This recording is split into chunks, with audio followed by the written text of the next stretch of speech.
Hello hello नमस्कार मेरे प्यारे बच्चों, कैसे हैं आप सभी? क्या हाल चाल सभी के? Very good evening, very good evening, very good evening सभी को। कैसे है सभी? Very good evening, very good evening, very good evening. क्या हाल चाल है सभी के?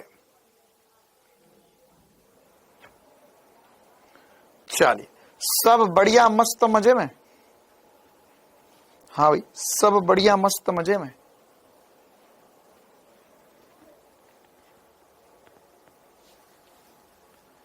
दो बजे से क्लास कब से होगी? मंडे से होगी 2 बजे से क्लास। मतलब आप लोगों के लिए तो ज्यादा फर्क नहीं पड़ेगा। आपकी जो बायो की क्लास 3 बजे से होती थी वो 2 बजे से होने लग जाएगी। बाकी टाइम टेबल सेम ही रहेगा। मतलब पहले फिजिक्स, पहले बायो, केमिस्ट्री, फिजिक्स ना। तो आप लोगों के लिए सेम ही रहने वाला है, सीक्वेंस सेम ही रहने वाला है। ठीक है, बस क्लास 1 घंटा आगे हो जाएगी। चलो ओके, तो करते हैं क्लास की शुरुआत। हाँ, सभी का मैसेज आ रहा है, सभी का मैसेज आ रहा है।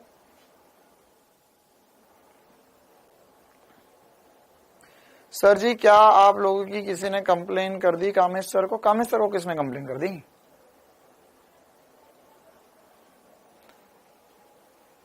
चलो, तो करते हैं क्लास की शुरुआत।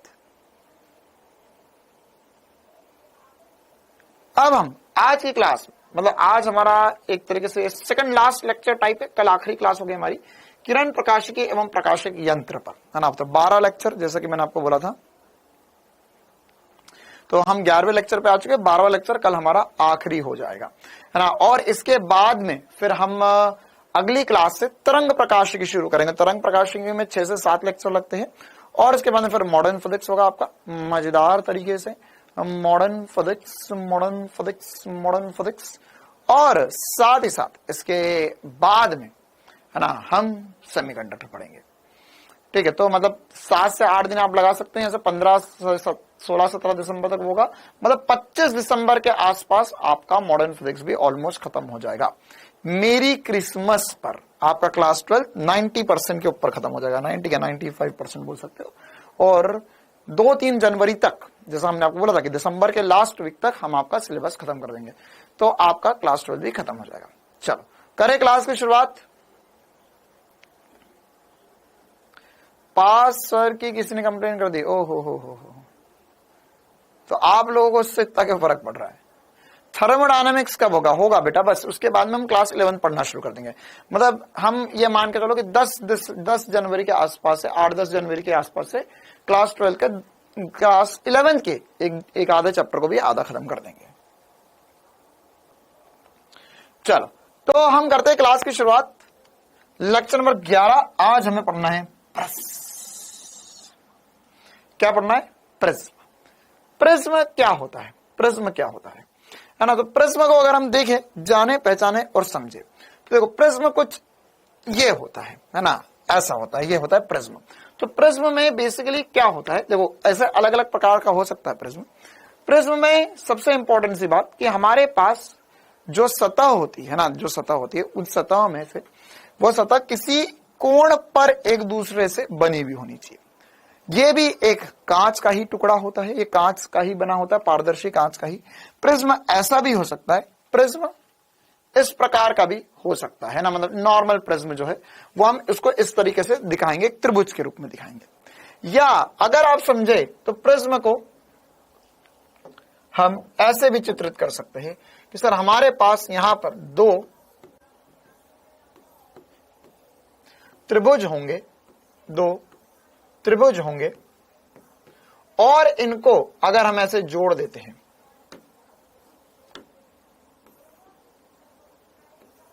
तो यह भी क्या है? यह भी हमारे लिए प्रिज्म ही है। मतलब कुल मिलाके जो ग्लास स्लैब होता है, एक ग्लास स्लैब होता है और एक प्रिज्म में क्या अंतर है?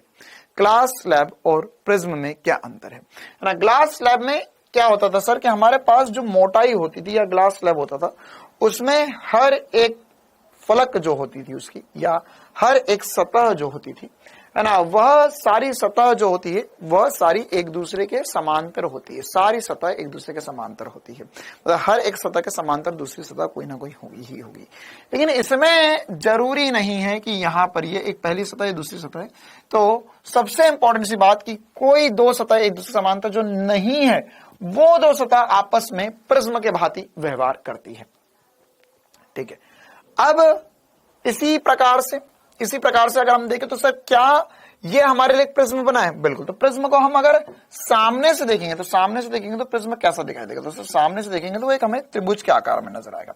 और पीछे से क्या है? अच्छा, कितने बच्चों ने प्रिज्म देखा है वास्तविकता में? प्रिज्म देखा है कितने बच्चों ने, है ना? तो स्कूल के लैब वगैरह में अगर आपने देखा हो तो यहां पर एक सामने सतह होती है, एक पीछे सतह होती है और बीच में सतह ऐसी लगी हुई होती है। तो सामने से देखने पे वो एक त्रिभुज की भांति व्यवहार, मतलब त्रिभुज की भांति नजर आता है वो हमें, है ना? तो हमें सामने से देखने पर क्या नजर आता है? वो एक त्रिभुज नजर आता है। तो प्रिज्म कैसा दिखाई देता है? तो प्रिज्म को हम देखना चाहते तो इस प्रकार का कोई इमेज होता है प्रिज्म का हमारे पास, ये ऐसा कुछ प्रिज्म होता है। अब इसमें सबसे इंपॉर्टेंट सी बात क्या है? इस 3D इमेज से हम समझ सकते हैं कि सबसे इंपॉर्टेंट सी बात यह है कि सर कि हमारे पास जो लाइट है वो जिस सतह पर टकरा रही है और उसके सामने वाली सतह जिससे लाइट बाहर आ रही है वो दोनों एक दूसरे से किसी कोण पर है, वो एक दूसरे के समांतर नहीं है। अगर वो एक दूसरे के समांतर हो गए तो वो प्रिज्म नहीं रहेगा, वो प्रिज्म नहीं रहेगा। ठीक है, मतलब वो हमारे लिए ग्लास स्लैब बन जाएगा। तो आपने स्कूल वगैरह लैब में इस प्रकार का कोई एक प्रिज्म देखा होगा। अब साथ ही साथ यहां पर हमारे लिए सबसे इंपॉर्टेंट सी बात यह है कि हम जो डायग्राम बनाएंगे, हमारे डायग्राम कुछ इस प्रकार से दिखेंगे। तो इसका मतलब क्या हुआ? इसका मतलब यह हुआ कि क्या लाइट जो है वह उसमें त्रिभुज आकार जो है या त्रिभुज जो सामने दिखा रहा है उस पर टकरा रही है? नहीं। इसमें जो लाइट है, इसमें जो प्रिज्म में लाइट है, जो भी हम एक्सपेरिमेंट करेंगे, जो भी हम सारी बातें करेंगे, उसमें लाइट जो है वो जो हमारे पास यह आयताकार फलक होगी इसी पर ही टकराएगी, है ना? लाइट जो होगी वो आयताकार फलक जो होगी वो उसी पर टकराएगी हर एक कंडीशन में। भले ही हम बनाएंगे सामने त्रिभुज, लाइट आई तो लाइट त्रिभुज पर नहीं टकराएगी, त्रिभुज के साइड में ये जो आयताकार फलक होगी उस पर टकराएगी।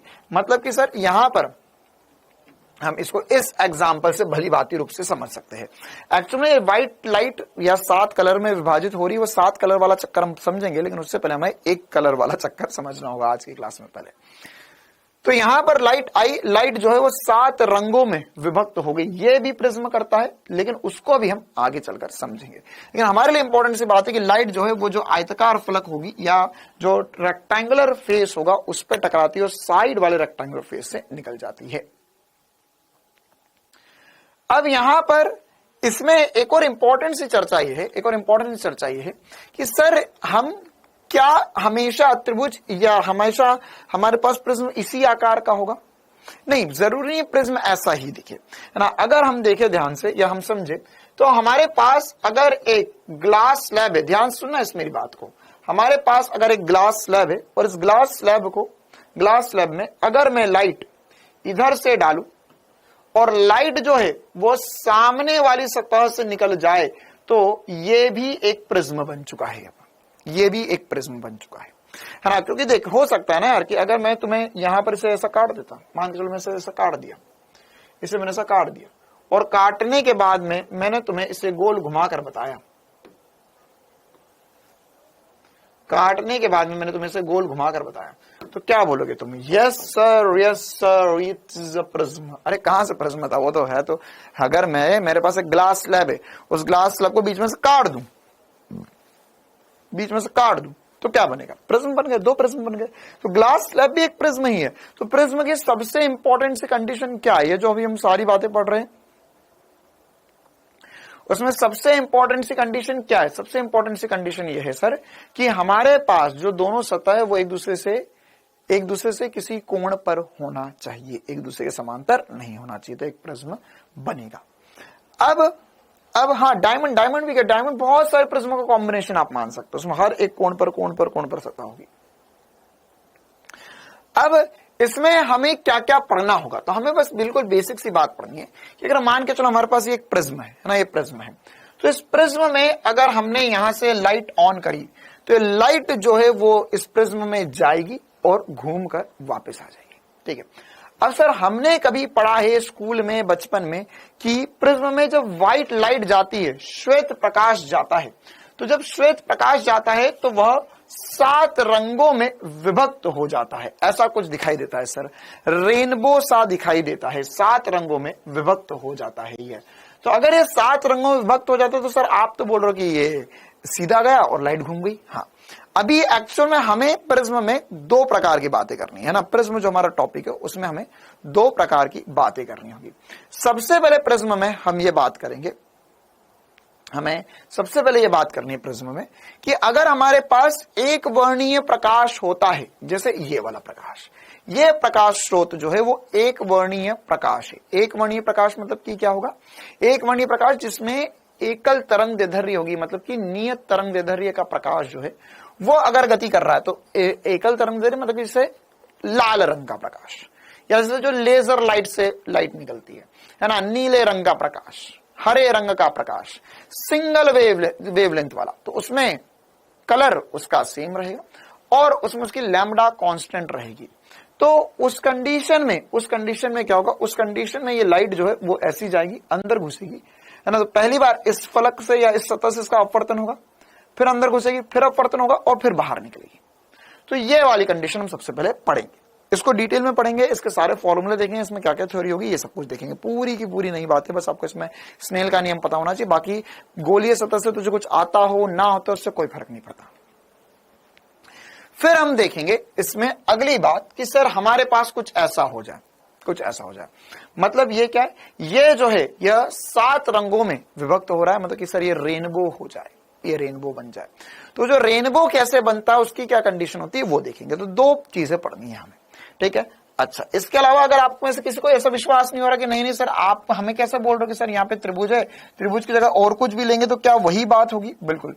त्रिभुज की जगह अगर मैंने कोई और, देखिए ये तो ग्लास स्लैब था, तो ग्लास स्लैब में देखो ध्यान से, है ना, ध्यान समझना, इस बात का फील करना कि ग्लास स्लैब में अगर मेरे पास लाइट जो है वह 2 समांतर फलक से या 2 समांतर सतह से बाहर आती है तो व्हाइट की व्हाइट ही रहेगी, वो प्रिज्म की भांति व्यवहार नहीं करेगा। लेकिन अगर मैंने इसे घुमा दिया और घुमाने के बाद में है ना, थोड़ा सा इसको भी घुमा देते हैं। एक्चुअल में इसलिए हो रहा है क्योंकि टोटल इंटरनल रिफ्लेक्शन हो रहा है इसके अंदर, इसका मटेरियल चेंज करना पड़ेगा।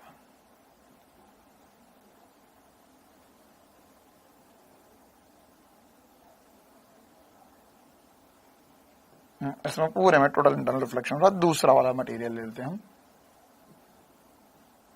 Let us try. हाँ, इसमें हो रहा था एक जगह पे, देखिए तो यहां पर क्या हो रहा है, यहां पर भी सर ये इस कोने से घुसी और इस कोने से बाहर आई और फिर से 7 रंगों में विभक्त हुआ है।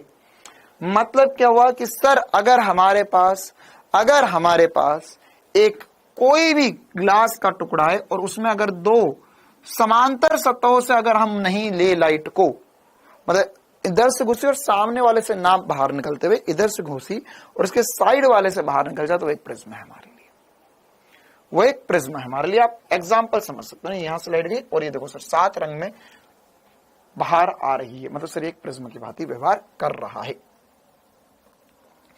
ठीक है, क्या ये कहानी क्लियर है सभी को? ये देखो, ये इधर से घुसी इधर से बाहर निकली, मतलब सर ये प्रिज्म है।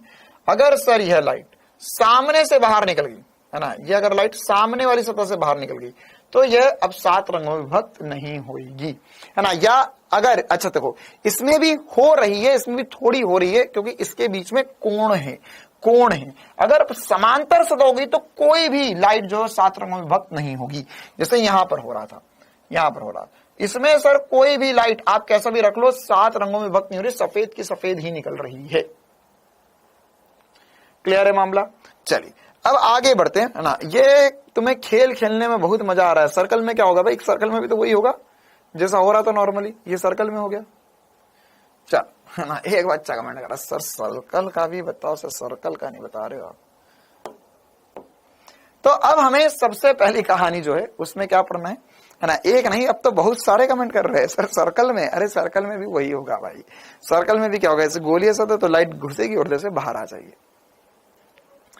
ठीक है, अब अगर हमारे पास हमने माना कि अच्छा सर ऐसा कुछ प्रिज्म वगैरह होता है, तो अब प्रिज्म सिलेबस से नहीं हटाया है क्या? बेटा अगर हटा दिया होता तो मैं तुझे क्यों पढ़ाता, है ना? मुझे वैसे भी मुझे नहीं पसंद है तुझसे मिलना, है ना? मैं नहीं चाहता बार बार तुमसे मिलूं। तो वो जो 1.5 घंटे में मिलने आता हूं ना, 1.5-2 घंटे, उसमें बस काम की ही बात करता हूं। मुझे फालतू की इधर की बात करने का कोई शौक भी नहीं है। हाँ, वो भी तुमसे तो बिल्कुल शौक नहीं है ना। तो अगर जो सिलेबस में नहीं होगा वो मैं नहीं पढ़ाऊंगा, चिंता मत कर, है ना? तुम बोलो तो जो सिलेबस में है वो भी ना पढ़ाऊं मैं तो।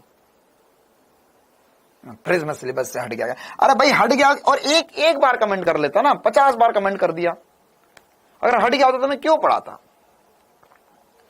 चलो देखो, तो अगर हम यहां पर समझे ये क्या है, ये है एनसीईआरटी का डायग्राम। ये हमें यह समझा रहा है कि अगर हमारे पास लाइट है, ये सब एनिमेशन कहां से मिलता है? अरे ढूंढना पड़ता है, बाकी तो कुछ 1-2 वेबसाइट है उन पे मिल जाते हैं ना। और आप लोगों को जो भी एनिमेशन होंगे वो एनिमेशन मैं बता दूंगा, आपको इधर उधर भागने की जरूरत नहीं है। देखो अब क्या होगा कि यहां पर ये जो प्रिज्म है, इसमें लाइट आई, लाइट गई और लाइट बाहर आ गई। तो इसमें यह एक वर्णीय प्रकाश स्रोत है। कैसा स्रोत है? एक वर्णीय प्रकाश स्रोत या एकल वर्णीय प्रकाश स्रोत होगा, है ना? तो यहां पर एक वर्णीय प्रकाश स्रोत से क्या होता है? देखिए मेरे प्यारे बच्चे, हेडिंग 36 का हेडिंग डालो, एक वर्णीय प्रकाश स्रोत।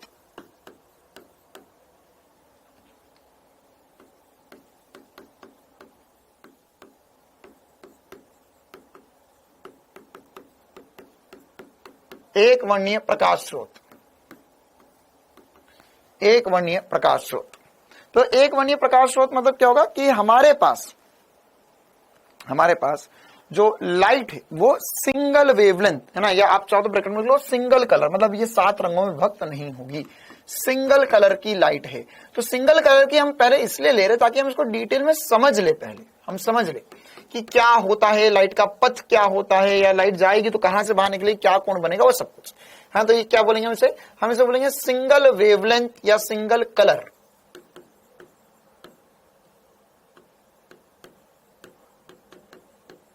वेवलेंथ या तरंग दैर्ध्य इसकी एक ही होगी। देखिए, तो अब यहां पर ये पीक्यू बिंदु जो है, ये वाली जो लाइट है ना, ये जो लाइट है, ये लाइट पीक्यू जो है वह आपतित किरण होगी, है ना? यहां पर हम पीक्यू या पीई बोल सकते हैं, पी है ये ई है, तो पीक्यू या पीई जो होगी वो आपतित किरण होगी। पीक्यू या पीई जो होगी वो आपतित किरण होगी। इसी प्रकार से ईएफ जो होगी, ईएफ, है ना, ये ईएफ क्या होगी? अपवर्तित। सब देखिए, ये मेरे पास पहली सतह थी, ये पहली सतह थी, लाइट आई इसके अंदर घुस गई, इस सतह में घुस गई, तो ये हो गया अपवर्तन, तो ये अपवर्तित किरण कहलाएगी। लेकिन सर यहाँ पे फिर से एक और बार बाहर निकलने से पहले इसमें अपवर्तन हो रहा है ना? एक और बार बाहर निकलने से पहले अपवर्तन हो रहा है, तो एक और बार अपवर्तन हो रहा है, तो हम ऐसा बोलेंगे कि यहां पर अब ये जो लाइट है इसे हम इमर्जेंट या निर्गत किरण बोलेंगे। इमर्जेंट या निर्गत किरण बोलेंगे हम इसे, ठीक है? अब ये यहां पर ऑब्वियस सी बात है सर, ये आपतित किरण, तो यहां पे एक अभिलंब बनाया, ये होगी आपतन कोण होगा। इसी प्रकार से यह अपवर्तन कोण होगा, इसे हम R1 बोल देते हैं अभी के लिए, है ना? क्या बोल देते हैं हम इसे? R1 बोल देते हैं। अगर किसी को ऐसा लग रहा है कि सर ये वाला डायग्राम बहुत छोटा है, तो चिंता ना करो, मैं इसको बहुत बड़ा भी करके बना सकता हूं, लेकिन अगर आपको समझ में आ रहा तो भली बात ही रूप से, तो ठीक है। दिख रहा है सबको क्लियरली R1 कहां होगा? या मैं क्या करूंगा, मैं इसको और बड़ा करके बना दूंगा। क्या सभी को R1 दिख रहा है? और इसी प्रकार से ये वाला जो कोण होगा इसे हम R2 बोल देंगे। क्या बोल देंगे? R2। दूसरी वाली फलक पर जो आपतन कोण होगा उसे हमने R2 बोल दिया। साथ ही साथ यहां पर ये जो कोण होगा E, इसे हम निर्गत कोण बोलेंगे। क्या बोलेंगे? निर्गत कोण बोलेंगे, निर्गत कोण कर देंगे, ठीक है? इसके अलावा हम यहां पर ये डेल्टा या डी, है ना, डी या डेल्टा, है ना, ये देखो, ये एक्चुअल में एनसीईआरटी वाले बहुत भले लोग हैं ना, उन लोगों ने बोले भैया डेल्टा बच्चों को समझ नहीं आएगा तो क्या करे, डी से कर देंगे, डी से चिन्हित कर दिया। तो डी बोलो या डेल्टा बोलो, बात बराबरी है। तो वो कहलाएगा विचलन कोण। क्या कहलाएगा? विचलन कोण। मतलब कि लाइट कहां जाना चाह रही थी और कहां चली गई के मध्य कोण जो होगा उसे हमने विचलन कोण बोला। साथ ही साथ यहां पर ये जो ए होगा इसे हम प्रिज्म कोण बोलते हैं। ए होता है प्रिज्म कोण, इसे अपवर्तक कोण भी कहा जाता है ना। प्रिज्म का अपवर्तन कोण भी अगर आपको बोले तो आप समझ जाना कि वह क्या कहना चाह रहा है, प्रिज्म कोण कहना चाह रहा है। जैसे अपवर्तन कोण के नाम से भी, अपवर्तन कोण के नाम से भी ये दुनिया वाले पुकारते हैं, अपवर्तन कोण। तो अगर अपवर्तन कोण आपको दे कल को तो समझ लेना कि हाँ सर ये प्रिज्म कोण की बात कर रहा है। ठीक है, अच्छा अब यहां पर ये ए जो है वो तो अब हमें समझ में आ गया, ए तो जो है हमें समझ में आ गया सर। ये आपतित किरण, अपवर्तित किरण, निर्गत किरण, कोण वोण सब समझ में आ गया। तो अब क्या करना है, अब हमें इन कोण के मध्य संबंध प्राप्त करना है, बस यही हमारा मेन उद्देश्य है आज की क्लास का। उसके फॉर्मूले बनेंगे, उस पर सवाल होंगे, that's it, that's it, that's it, that's it, बहुत इजी। चल तो सबसे पहले हम यहाँ पे संबंध प्राप्त करेंगे। अगर मेरे को स्नेल का नियम लगाना, मान के चलो मेरे को यहाँ पे स्नेल का नियम लगाना, तो स्नेल का नियम लगाना है, तो स्नेल का नियम लगाने के लिए क्या होगा सर जी, स्नेल का नियम लगाने के लिए क्या होगा सर, स्नेल का नियम लगाना है, आई है R1 तो पता ही नहीं, R1 नहीं पता, तो R1 की वैल्यू हम निकालेंगे। तो R1 R2 और A के मध्य संबंध होगा एक, है ना। आप चाहो तो संबंध डिराइव कर लो, बाकी मैं आपको संबंध अभी डायरेक्ट बता देता हूं। R1 प्लस R2 बराबर होता है A के, R1 प्लस R2 बराबर होता है A के। सर ये कहां से टपक पड़ा, देख ये यहां पर, ये इसको लाइन को आगे बढ़ा ले, ठीक है। ये कोण R1 होगा, ये वाला कोण R2 होगा, ये वाला जो कोण होगा ना वो 180 माइनस R1 प्लस R2 होगा। ये वाला कोण कितना होगा सोच, ये एक त्रिभुज बन रहा है तो इसमें ये वाला कोण निकाल लेगा। अच्छा अब बड़ा वाला देख यहां पर, ये इसकी लंबवत रेखा, ये इसके लंबवत रेखा, ये तो अगर मैं ध्यान से देखो तो ये वाला पूरा कोण, ये वाला पूरा कोण तो 90 डिग्री होगा सर। अब इस कोण और इस कोण की वैल्यू मिलकर 180 डिग्री बननी चाहिए, है ना। ये वैसे डेरिवेशन है, ये तो बोर्ड में भी कहीं नहीं पूछा जाता, लेकिन ये और ये कोण मिलकर 180 डिग्री बनने चाहिए। तो ये वाला कितना है सर, ये कोण, अगर मैं इसे कुछ कोण को कुछ नाम दे दूं, इस कोण को क्या नाम दूं मैं, तो इस कोण को मैं नाम दे देता हूं कुछ ENF। तो ENF कोण जो होगा इसे कुछ अभी के लिए थीटा बोल दूं मैं, तो थीटा की वैल्यू जो है वो 180 माइनस R1 प्लस R2 है, और थीटा प्लस A जो है वो 180 डिग्री है। तो मैं अगर ये थीटा की वैल्यू यहां रखूंगा, 180 से 180 कट जाएगा, मैं A बराबर R1 प्लस R2 रख सकता हूं। ठीक है, A बराबर R1 प्लस R2 रख सकता हूं मैं यहां पर। ओके, तो अब हम यहां पर ना करना है क्या डेरिवेशन आप लोगों को। अच्छा किसी के बोर्ड में डेरिवेशन पूछते हैं क्या, किसी के बोर्ड में वाला डेरिवेशन पूछा जाता है क्या, जहां तक मुझे पता है तो यहां पर तो नहीं पूछा जाता। अच्छा 2023 में राजस्थान बोर्ड में पूछा था, मैं 2023 में पढ़ा रहा हूं ना यार, ये बच्चा भविष्य कैसे जानता है। 2023 में आया था, चलो ठीक है, तो 2024 में आएगा। अरे ये कर दिया ना मैंने, ये बच्चा भविष्य जानता है सर, 2024 में आएगा, 2023 में आया था। हाँ एक काम करो, सब अपने अपने बोर्ड के नाम लिख दो यहां पर। अबे मैं डेरिवेशन क्यों करवाऊं तुम्हें, मैं तो नीट का आदमी हूं। है भाई, मैं बोर्ड थोड़ी ना पढ़ाता हूं। देखो ये यहां पर ये त्रिभुज जोड़ दो, है ना। तो त्रिभुज, इस बिंदु को आप वो बिंदु नाम दे दो अभी के लिए। तो EOF में लिख सकते हैं हम R1 plus R2 plus theta बराबर होगा 180 डिग्री। हाँ भविष्य देखने वाले बच्चे, तो यहां पर अगर हम, हमारे वक्त आया था, अच्छा मेरे को लगा कि तुम इस पार से उस पार जा सकते हो समय में, अगर तुम्हारा एग्जाम है अगले साल और तुम्हें पता है क्वेश्चन आया था। हाँ तो ये थीटा की वैल्यू क्या आ जाएगी, यहां पे इसे इक्वेशन नंबर 1 बोल दो। चलो ठीक है, अब आप लगाओ AEOF में। तो AEOF में क्या होगा sir, A angle A plus angle E, angle E ये वाला angle E, plus theta plus angle F बराबर होना चाहिए 360 डिग्री के। तो एंगल ए आपको नहीं पता, ए ही लिख देता हूं ऐसे, एंगल ए तो ठीक ही है, और ई 90 डिग्री होगा, theta 90 degree, 360 degree. So you know what to do now.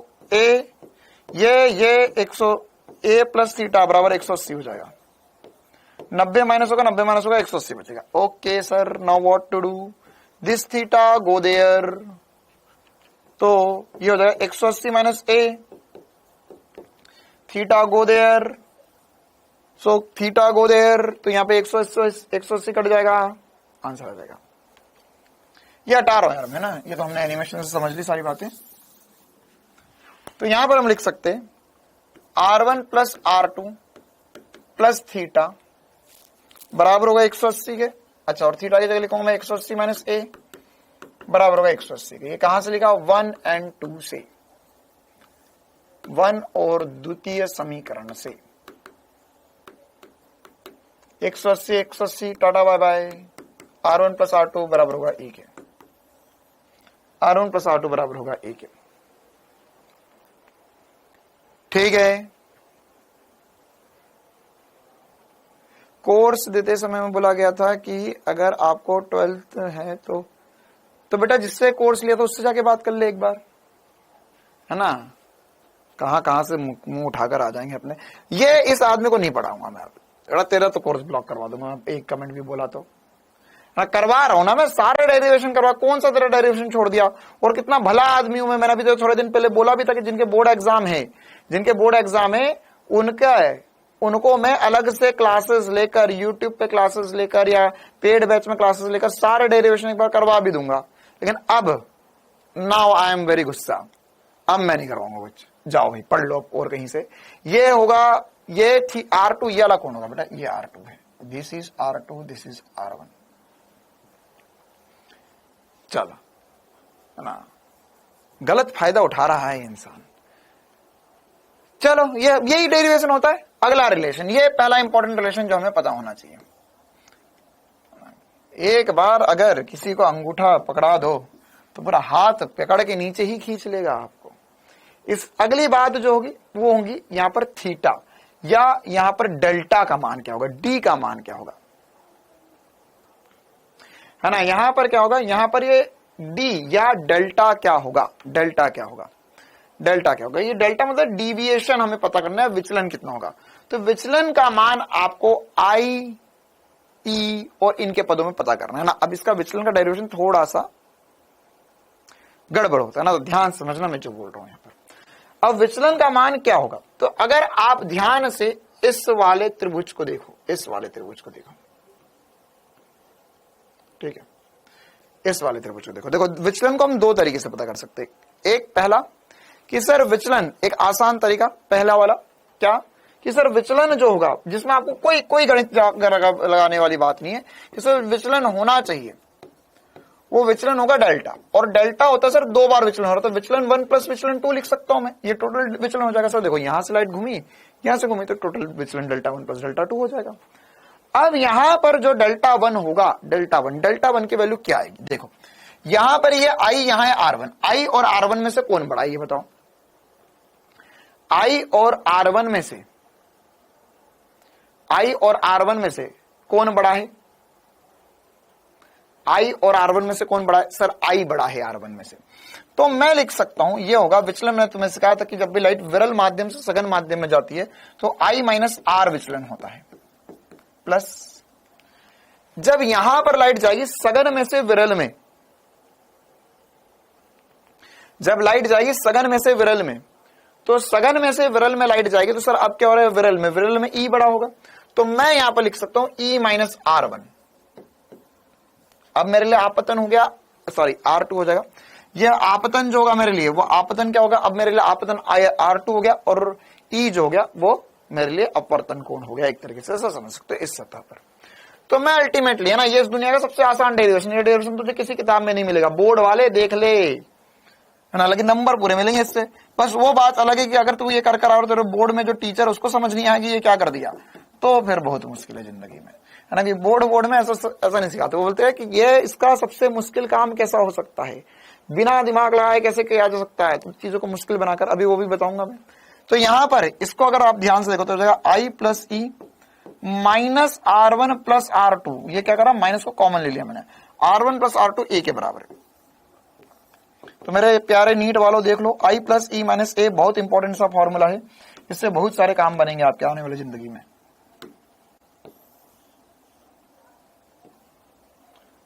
बाकी जो बोर्ड वालों को फेवरेट है वो पता नहीं यार क्यों नहीं लगाते दिमाग, बट अब नहीं लगा रहे तो क्या कर सकते हैं। वो ऐसे करते हैं, वो क्या करेंगे, तो बोलेंगे देखो यार ध्यान से देखना, अब यहाँ पे बोलेंगे ये वाला कोण जो है वो निकालो, है कौन सा कोण निकालो सर, ये वाला कोण, ये वाला छुटकू कोण पता करो।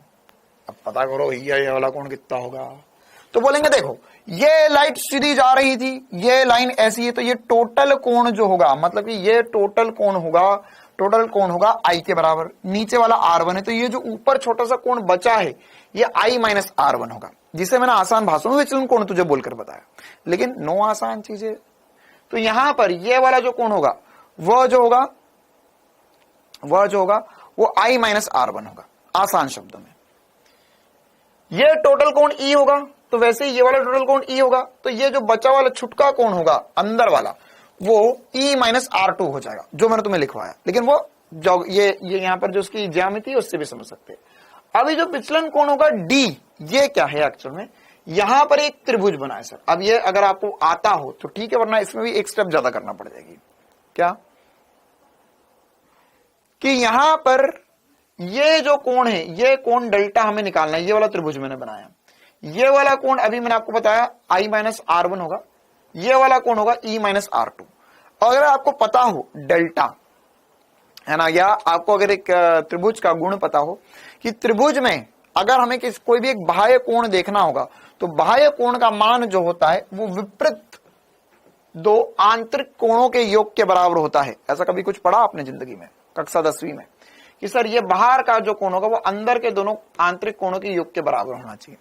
तो वो लिखोगे तो यही अल्टीमेटली, वो जब लिखोगे तो यही डेल्टा बराबर होगा I minus R1 plus E minus R2, तो उससे आप कर सकते हैं। ठीक है, बाकी अगर आपको ये बाह्य कोण वाली बात अच्छी नहीं लगती है तो ऐसा करो, ये वाला कोण प्लस ये वाला कोण प्लस ये वाला कोण 180 होना चाहिए, फिर ये वाला कोण प्लस डेल्टा 180 होना चाहिए, फिर दो इक्वेशन बनाओ और सॉल्व करो। ओके चलो, बहुत मजा आया। अब काम की बात कर लेते हैं। ये जो दो इक्वेशन लिखी हमारे लिए इंपॉर्टेंट से, इस पे क्वेश्चन आएंगे डायरेक्ट। ठीक है, अब यहां पर हम आगे बढ़ते हैं और एक और अलग बात समझते हैं प्रिज्म के लिए। प्रिज्म में क्या होता है, अब यह बहुत सीरियस बातें और इंपॉर्टेंट बातें बता रहा हूं, ध्यान सुनना इस बात को। प्रिज्म में क्या होता है यार, प्रिज्म में हमारे पास ये एक पहली डेरिवेशन सी, ये बेसिक सी बातें, ये दो रिलेशन होते हैं जो प्रिज्म के सारे कोणों को आपस में इंटररिलेट करते हैं। अब दूसरी बात ये होती है कि प्रिज्म पे सवाल कैसे आते हैं सर, तो प्रिज्म पे दो प्रकार के सवाल आते हैं। पहला सवाल जो होता है वो एकदम बेसिक सा सवाल होता है, जिसमें आपने अगर प्रिज्म कभी नहीं पढ़ा हो तो भी आप कर सकते हो। मतलब उसमें कोण वोण की बातें बोली जाती है कि यार यह आपतन कोण है, यह अपवर्तन कोण है, ये यहाँ पे स्नेल का नियम लगाओ और आंसर लाओ। तो क्या आप इस बिंदु पे स्नेल का नियम लगा सकते हो? बिल्कुल सर, साइन आई बराबर होगा म्यू इंटू साइन R1। इस बिंदु पर स्नेल का नियम लगा सकते हो, बिल्कुल ये होगा साइन म्यू साइन R2 बराबर होगा साइन ई के। तो स्नेल का नियम लगाकर आपसे आंसर पूछते, बिल्कुल बेसिक, उसमें आपने अगर कुछ भी नहीं पढ़ा हो प्रिज्म के बारे में तो भी आप कर सकते हो। सिंपल सा जो हमने आगे स्नेल का नियम पढ़ा और ज्योमेट्री या ज्यामिति लगाकर। लेकिन जो दूसरी इंपॉर्टेंट सी बात होती है वो होता है न्यूनतम विचलन की कंडीशन, है ना, या हम बोलते हैं डेल्टा मिनिमम की कंडीशन, न्यूनतम विचलन की कंडीशन, न्यूनतम विचलन की कंडीशन, न्यूनतम विचलन की कंडीशन। अब न्यूनतम विचलन की कंडीशन क्या होती है? देखो क्या होता है कि अगर हमारे पास कोई भी एक प्रिज्म, या एक्चुअल में आगे चलकर जब आप इंजीनियरिंग करते, लेकिन आप नहीं कर रहे हो, तो इंजीनियरिंग में या अगर आप बीएससी वगैरह फिजिक्स से कर रहे हो तो फिजिक्स में ये फर्स्ट सेकंड ईयर में आपको एक एक्सपेरिमेंट करवाया जाता है कॉलेज लैब में, जिसमें आपको एक प्रिज्म देते थे और प्रिज्म देके बोलते हैं कि भैया इसका अपवर्तनांक ज्ञात करना है हमें, है ना। तो न्यूनतम विचलन, सबसे पहली बात तो न्यूनतम विचलन की कंडीशन किसके लिए काम आती है? प्रिज्म का अपवर्तनांक ज्ञात करने में, प्रिज्म का म्यू ज्ञात करना है।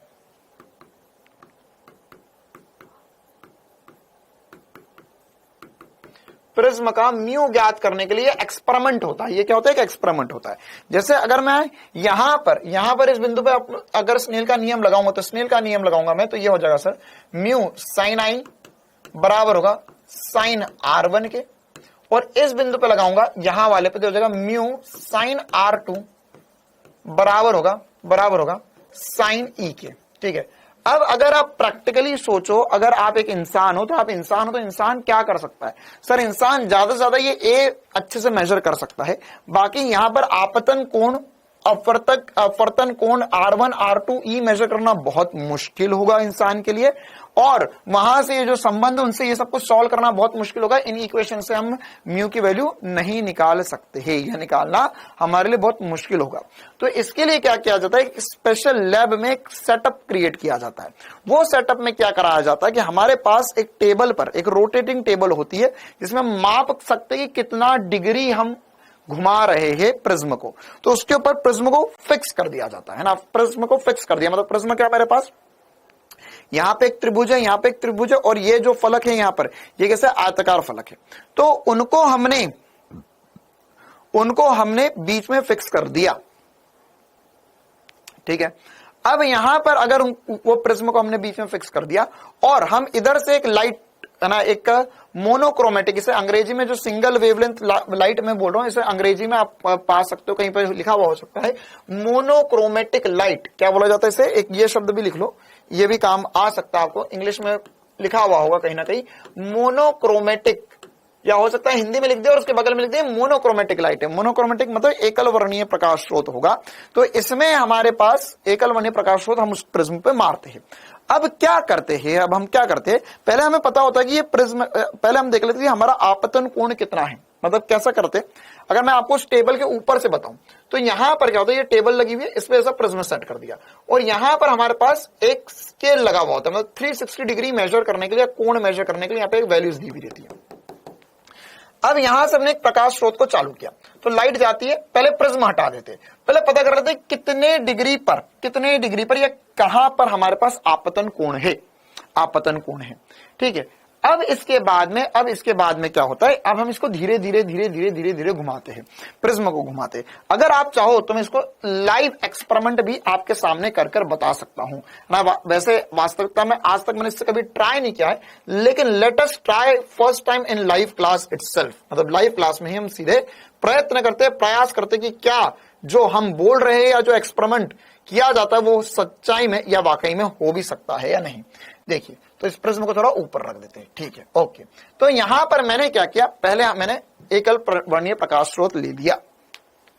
अब मैं क्या करूंगा, 1 सेकंड के लिए प्रिज्म हटा दूंगा, तो कहां पर लाइट जा रही है वो मुझे पता चल जाएगा। ठीक है, फिर अब मुझे नहीं पता, मैंने प्रिज्म किसी भी रैंडम एंगल पर रखा हुआ है, तो मैं प्रिज्म को घुमा कर देखता हूं। तो प्रिज्म को घुमाऊंगा तो देखो अभी क्या हो रहा है, लाइट यहां जा रही है, अभी इधर यहां जाना चाह रही थी, यहां चली गई, तो इसके बीच में जो कोण होगा वो डेल्टा होगा, विचलन होगा। ठीक है, अब ये जो विचलन होगा, न्यारा द्विवेदी, बिल्कुल सही, न्यारा ने एक कमेंट में फोटो डाली है, वो बिल्कुल उसी एक्सपेरिमेंटल सेटअप की फोटो है। तो अब यहां पर अगर मैं कोण घुमाऊंगा, अब देखना ध्यान से, प्रिज्म घुमाऊंगा तो विचलन कोण बढ़ रहा है, क्योंकि सर आपतन कोण तो उतना ही है, लेकिन विचलन कोण बढ़ रहा है। ठीक है, फिर मैंने सोचा कि चलो नॉर्मल पोजीशन पे जाते हैं।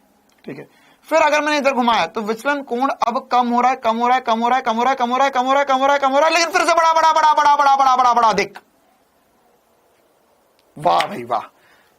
प्रैक्टिकली इस चीज को हमने प्रूव करके देखा इस एनिमेशन की मदद से। फिर से देखना, ध्यान से देखना क्या हो रहा है कि यहां पर अगर मैंने इस प्रिज्म को घुमाया, तो प्रिज्म ऐसा रखा होता है सीधे, इसे घुमाया तो आपतन, ये विचलन कोण बढ़ रहा है।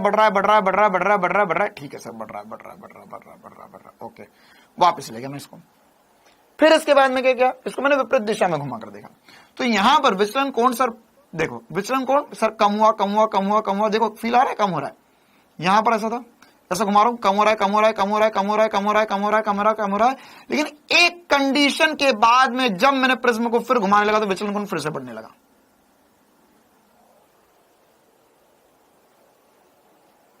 विचलन कोण फिर से बढ़ने लगा। तो यहां से हमने कैलकुलेट करा कि वह कितना न्यूनतम विचलन कोण था जब यहां पर लाइट या वो कौन सा आपतन कोण था जिसके लिए विचलन कोण जो है वह न्यूनतम आ गया। क्या सभी को मजा आ गया? क्या सभी को मजा आ गया? मुझे तो बहुत मजा आ गया भैया ना। फिर से करके देखते हैं। यहाँ पे ऐसा था सर, ये ऐसा था कहीं पर, हाँ।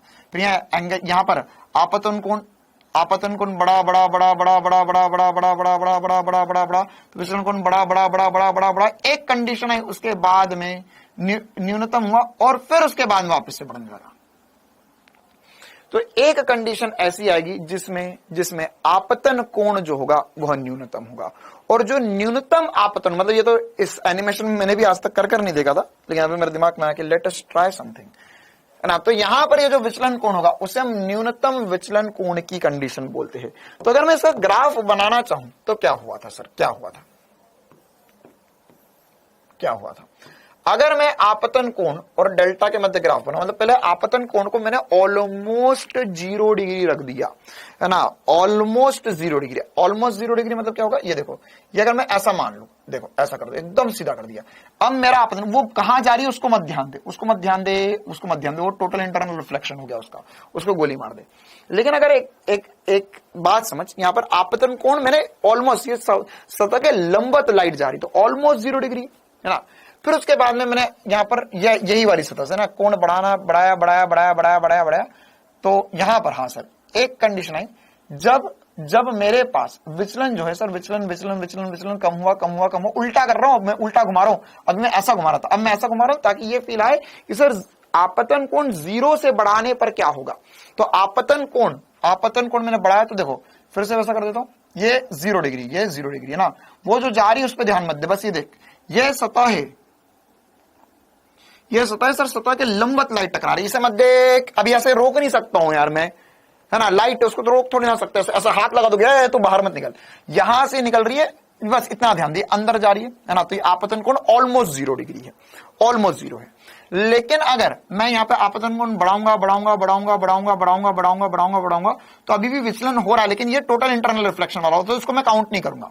लेकिन अभी क्या हो रहा है, अब हाँ सर, अब मेरे पास ओरिजिनल विचलन हो रहा है जो दोनों सतहों के कारण हो रहा है, तो विचलन की कुछ ना कुछ वैल्यू आएगी। लाइट इधर जाना चाह रही थी, विचलन बहुत, यहां पर विचलन की वैल्यू आएगी, बहुत ज्यादा आएगी। लेकिन सर मैं जैसे जैसे इधर कर रहा हूं तो विचलन मेरा कम हो रहा है, ये मिनिमम हुआ। इसके बाद में और एंगल बढ़ाऊंगा तो विचलन फिर से सर बढ़ने लगा, विचलन क्या हो रहा है सर, इधर जाना चाह रही थी लाइट, ये तो ये वाला कोण जब बढ़ेगा तो विचलन बढ़ेगा, इधर बोलूंगा तो विचलन कम होगा। मतलब आपतन कोण बढ़ाने पर विचलन जो है वो विचलन पहले कम हुआ, फिर बढ़ने लगा। तो ये जिस पॉइंट पर न्यूनतम आया उसे हम बोलते हैं न्यूनतम विचलन की कंडीशन, है ना। इस कंडीशन पे हम बोलेंगे डेल्टा न्यूनतम होगा। और सबसे इंपॉर्टेंट सी बात कि इसमें यहां पर यह सिमेट्रिक नहीं होता है। सिमेट्रिक मतलब कि यहां पर अगर मैं एक लाइन खींच दूं तो मैं सोचूं कि सर इधर वाला ग्राफ एक जैसा है, नहीं, ये इधर का ग्राफ एक जैसा नहीं बनेगा, ठीक है। अच्छा, साथ ही साथ ये वह कौन सी वैल्यू है जिसपे आपतन या विचलन जो है वो न्यूनतम हुआ, वह कौन सी वैल्यू है जिसपे विचलन न्यूनतम हुआ। तो उसको मैं ऐसा समझ सकता हूं, देखो ऐसा समझ सकता हूं मैं, यहां पे एक बार नॉर्मल लाइनें बना देता हूं ताकि आपको फील आने लग जाए फिर से, ना। देखो यहां पे आपतन कोण बहुत ज्यादा है, निर्गत कोण कम है। आपतन कोण ज्यादा है, निर्गत कोण कम है। जब यहां पर न्यूनतम, है ना, देखो यहां पर फिर विचलन बढ़ रहा है, तो सर विचलन बढ़ा तो आपतन कोण कम है, निर्गत कोण बढ़ गया। अच्छा, वापस लेकर आता हूं, हाँ सर, ये ऑलमोस्ट हमारी न्यूनतम विचलन की कंडीशन थी, ऑलमोस्ट न्यूनतम विचलन की कंडीशन थी। और अगर आप ध्यान से देखो तो यहां पर आई और ई ऑलमोस्ट क्या एग्जैक्ट बराबर ही होते हैं, आप चाहो तो इसे माप भी सकते हो। यहाँ पे प्रोटेक्टर, अरे भाई साहब बुरा लग गया है तो कहीं और चल गया, है ना। हाँ, तो ये प्रोटेक्टर से आप यहाँ पे माप भी सकते हो, लेकिन अभी तो हम नहीं मापना चाहेंगे। तो ये आई और ई सेम होंगे, एक ही कंडीशन होगी जिसमें आई और ई बराबर हो रहे। इसके अलावा आप कोई सी भी कंडीशन में जाओ, देखो यहां पर तो सर यहाँ पे विचलन ज्यादा है, तो देखो सर आई बड़ा है, ई बहुत छोटा है। विचलन या आप ये इसमें न्यूनतम विचलन की कंडीशन में अगर आप और ऊपर चले जाओ, मतलब आपतन कोण को कम कर दो तो निर्गत कोण ज्यादा हो जाता है ना। या उल्टा करो तो आपतन कोण को बढ़ा दो तो सर निर्गत कोण कम हो जाता है। एक कंडीशन आती है जब आपतन कोण और निर्गत कोण एग्जैक्ट बराबर होंगे, उस कंडीशन में हम बोलेंगे न्यूनतम विचलन हो रहा है। तो वह कौन सी कंडीशन है? वह यह कंडीशन है जिसमें हमारे पास I और E बराबर होते हैं। यह वह कंडीशन है जिसमें I और E बराबर होते हैं। मतलब कि लाइट में इधर से फेंकू, उधर से जिस एंगल पे निकलेगी एग्जैक्टली इधर से भी फेंकू जितने एंगल पे, तो उधर भी उतनी ही एंगल पे निकलेगी। ये वह वाली कंडीशन होगी। इधर से फेंकू उधर से फेंकू बात बराबर ही है। वैसे हर एक कंडीशन में इधर से फेंकू उधर से फेंकू बात बराबर ही है ना, कि अगर मान के चल लाइट को मैंने तो 30 डिग्री पे फेंका, वहां पे 60 डिग्री पे बाहर निकली, तो यहां पर अगर मैं 60 डिग्री पे फेंकूंगा तो यहां पे 30 डिग्री पे बाहर निकलेगी। अरे अगर लाइट को मैंने इधर 30 पे फेंका तो उधर 60 पे बाहर निकल रही, तो अगर मैं इधर से 60 पे फेंकूंगा तो उधर से 30 पे बाहर निकलेगी। तो लाइट है ना भाई, जैसी आएगी वैसी की वैसी तो जाएगी इधर से उधर से। उसको लाइट को कैसे पता चला कि ये सीधा है ये उल्टा? उसको तो नहीं पता, उसको तो बस रास्ता पता है। तो अगर इधर से 30, अगर मानकर न्यूनतम विचलन की कंडीशन इधर से 30 डिग्री पे गई तो उधर से 30 पे आ रही, तो इधर से भी 30 पे फेंकूंगा तो उधर से भी 30 पे आएगी।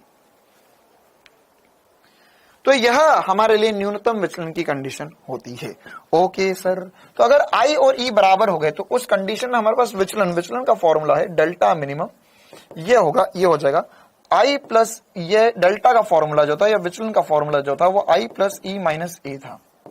तो अगर I और E बराबर हो गए तो डेल्टा मिनिमम जो होगा उसमें मैं लिखूंगा ये I और E बराबर हो गए तो मैं इसमें I प्लस I लिख सकता हूं माइनस ए, या मैं लिख सकता हूं 2I माइनस ए। मतलब बहुत इंपॉर्टेंट सा फॉर्मूला मेरे प्यारे, न्यूनतम विचलन जो होता है वो बराबर होता है 2I माइनस ए। न्यूनतम विचलन जो होता है वो 2I माइनस ए होता है। और अच्छा सर, इससे अपर्तनांक कैसे निकला? अपर्तनांक निकलेगा, ठीक है, निकलेगा। लेकिन अगर मान के चलो हमको और भी कुछ चीजें पता करनी है, कि मान के चलो हमें न्यूनतम विचलन पता कर लिया, आपतन को ये अपवर्तक कोण पता करना है, तो यहां से हम पता कर सकते हैं। ये एक उधर ले जाओ, डेल्टा को आपतन कोण पता करना है, जो पता करना हो अब इस फॉर्मूले से निकाल सकते हो, है ना। हमको बोला कि यार वो कौन सी कंडीशन होगी जिसमें वह आपतन कोण क्या होगा जिसमें विचलन न्यूनतम है। तो सर मैं लिख सकता हूं डेल्टा मिनिमम बराबर हो गया है 2I माइनस ए, या ए को उधर ले जाऊं, ये हो जाएगा डेल्टा मिनिमम प्लस ए बटे में 2 बराबर होगा I के, मतलब इस आपतन कोण के लिए हम बोल सकते हैं कि न्यूनतम विचलन होगा। अच्छा, इसी प्रकार से अगर हम ये वाला रिलेशन देखें तो सर इसमें क्या होगा? अगर I और E बराबर हो गए तो R1 और R2 को भी बराबर होना पड़ेगा। क्यों? क्योंकि अगर मान के चल यहां पर लाइट घुसी 30 डिग्री से, यहां पर निकली 20 डिग्री पर, और यहां पर 30 डिग्री, तो यहां भी 20 डिग्री होना चाहिए, तभी तो बात बनेगी। यहां 30 डिग्री है, यहां 20 डिग्री पे अंदर आई, तो यहां पर अगर 30 डिग्री पे बाहर निकाला तो यहां से 30 डिग्री, यहां पर 20 डिग्री पे टकरानी चाहिए, तभी तो 30 वापस से बाहर बनेगा। तो इसलिए हम ऐसा बोल सकते हैं कि यहां पर I मतलब R1, अगली इंपॉर्टेंट सा रिजल्ट जो होगा वो होगा R1 बराबर R2 होता है, R1 बराबर R2 होता है। तो यहां पर मैं लिख सकता हूं, अगर R1 बराबर R2 है तो मैं लिख सकता हूं R या 2R बराबर होगा A के, या R बराबर हो जाएगा A बटे 2 के। कुछ इंपॉर्टेंट से रिलेशंस जो आपको पता होना चाहिए, है ना। ये सब कुछ आप आसानी से याद भी रख सकते हो, और अगर जरूरत पड़े तो आप निकाल भी सकते हो। जितने सारे क्वेश्चन कर लेंगे अभी आपको सारे याद ही हो जाएंगे, ठीक है। तो ये डेल्टा मिनिमम के लिए कंडीशन, यहां मिनिमम नहीं आएगा बेटा, यहां से आएगा। अगर I और E बराबर होते हैं तो यहां से डेल्टा मिनिमम लिखना होगा। अच्छा सर, अब इससे अपवर्तनांक कैसे निकल गया? प्रिज्म का अपवर्तनांक कैसे निकल गया? तो सर मटेरियल का अपवर्तनांक, प्रिज्म का अपवर्तनांक मतलब कि वो जो कांच उसका अपवर्तनांक निकाल लिया हमने, तो बड़ी बखूबी बात कर दी हमने। ये तो यहां पर हम कैसे कर सकते हैं सर? ये अब हमारे पास अगर एक प्रिज्म है, उसमें लाइट आई थी, टकराई थी, लाइट गई इस माध्यम में, लाइट आ गई इस माध्यम में। अच्छा, एक और बहुत इंपॉर्टेंट सी बात, ऐसा कभी नहीं होता कि ये वाली सतह और ये वाली सतह समांतर हो एक दूसरे के। हो सकता ही, नहीं भी हो सकता ही, है ना। तो इसमें आपको दिल पे नहीं लगाना कि सर ये वाली लाइट और ये वाली लाइट आपने पैरेलल टेढ़ी क्यों जा रही है, टेढ़ी हो सकती है, ठीक है। तो यहां पर वो निर्भर करेगा ये वाली सतह कैसी, ये वाली सतह अगर ये वाली सतह और ये वाली सतह ऐसा मान के चलो ये ऐसी है, ये ऐसी हो गई है, तो आप कहां से तू ये वाली राइट और ये वाली राइट पैरेलल कर लेगा, है ना। तो वो निर्भर करता है एग्जाम्पल पर, क्वेश्चन पर, ठीक है। अब यहां पर अगर मैं न्यूनतम विचलन के लिए अपवर्तनांक या प्रिज्म का अपवर्तनांक निकालना चाहूंगा तो कैसे निकलेगा, देखो अब मेरे पास ये एंगल है आई, ये एंगल है आर बोलूंगा, इसे भी आर बोलूंगा और इसे भी मैं चाहूं तो आई बोल सकता हूं, और आई और ई आपस में बराबर ही है, ठीक है। मतलब क्या हुआ कि अगर मैं स्नेल का नियम लगाऊं, इस बिंदु पे लगाऊं, इस बिंदु पे लगाऊं, बात बराबर है, ये आर है, ये आर है, ये आई है, ये आई है, कहीं पर भी लगाऊं बात बराबर है। तो स्नेल के नियम के अनुसार क्या लिख सकता हूं मैं, स्नेल्स लॉ के अकॉर्डिंग, स्नेल्स लॉ अगर मान के चलो ये मैं यहां पर लगा रहा हूं, इस बिंदु पर कहीं पे भी लगाऊं बात बराबर ही, तो ये इसके लिए क्या लगाऊंगा, इसके लिए लगाऊंगा साइन आई बराबर होगा म्यू इंटू साइन आर, ये होगा म्यू इंटू साइन आर बराबर होगा आई के, एक ही तो बात होगी, तो साइन आई बराबर होगा म्यू इंटू साइन आर के। अच्छा, अब मुझे आई और आर तो नहीं पता, लेकिन मैंने मिनिमम विचलन कितना होगा वो निकाल लिया था मैंने, अभी निकालो डेल्टा मिनिमम कितना होगा, और ये ए या प्रिज्म कोण का, प्रिज्म का तेरे हाथ में तो प्रिज्म कोण तो पता ही है ना, तो मैं यहां पर लिख सकता हूं सर कि म्यू जो होगा वो साइन आई अपॉन में साइन आर होगा, ये होगा म्यू के बराबर, और यहां पर साइन आई क्या होगा, आई जो हो जाएगा सर हो जाएगा डेल्टा मिनिमम प्लस ए बटे में 2 अपॉन में साइन आर, आर की जगह लिखूंगा मैं ए बटे में 2। ये फॉर्मूला आपसे आज रात को 2:36 और 26 सेकंड पे पूछा जाएगा।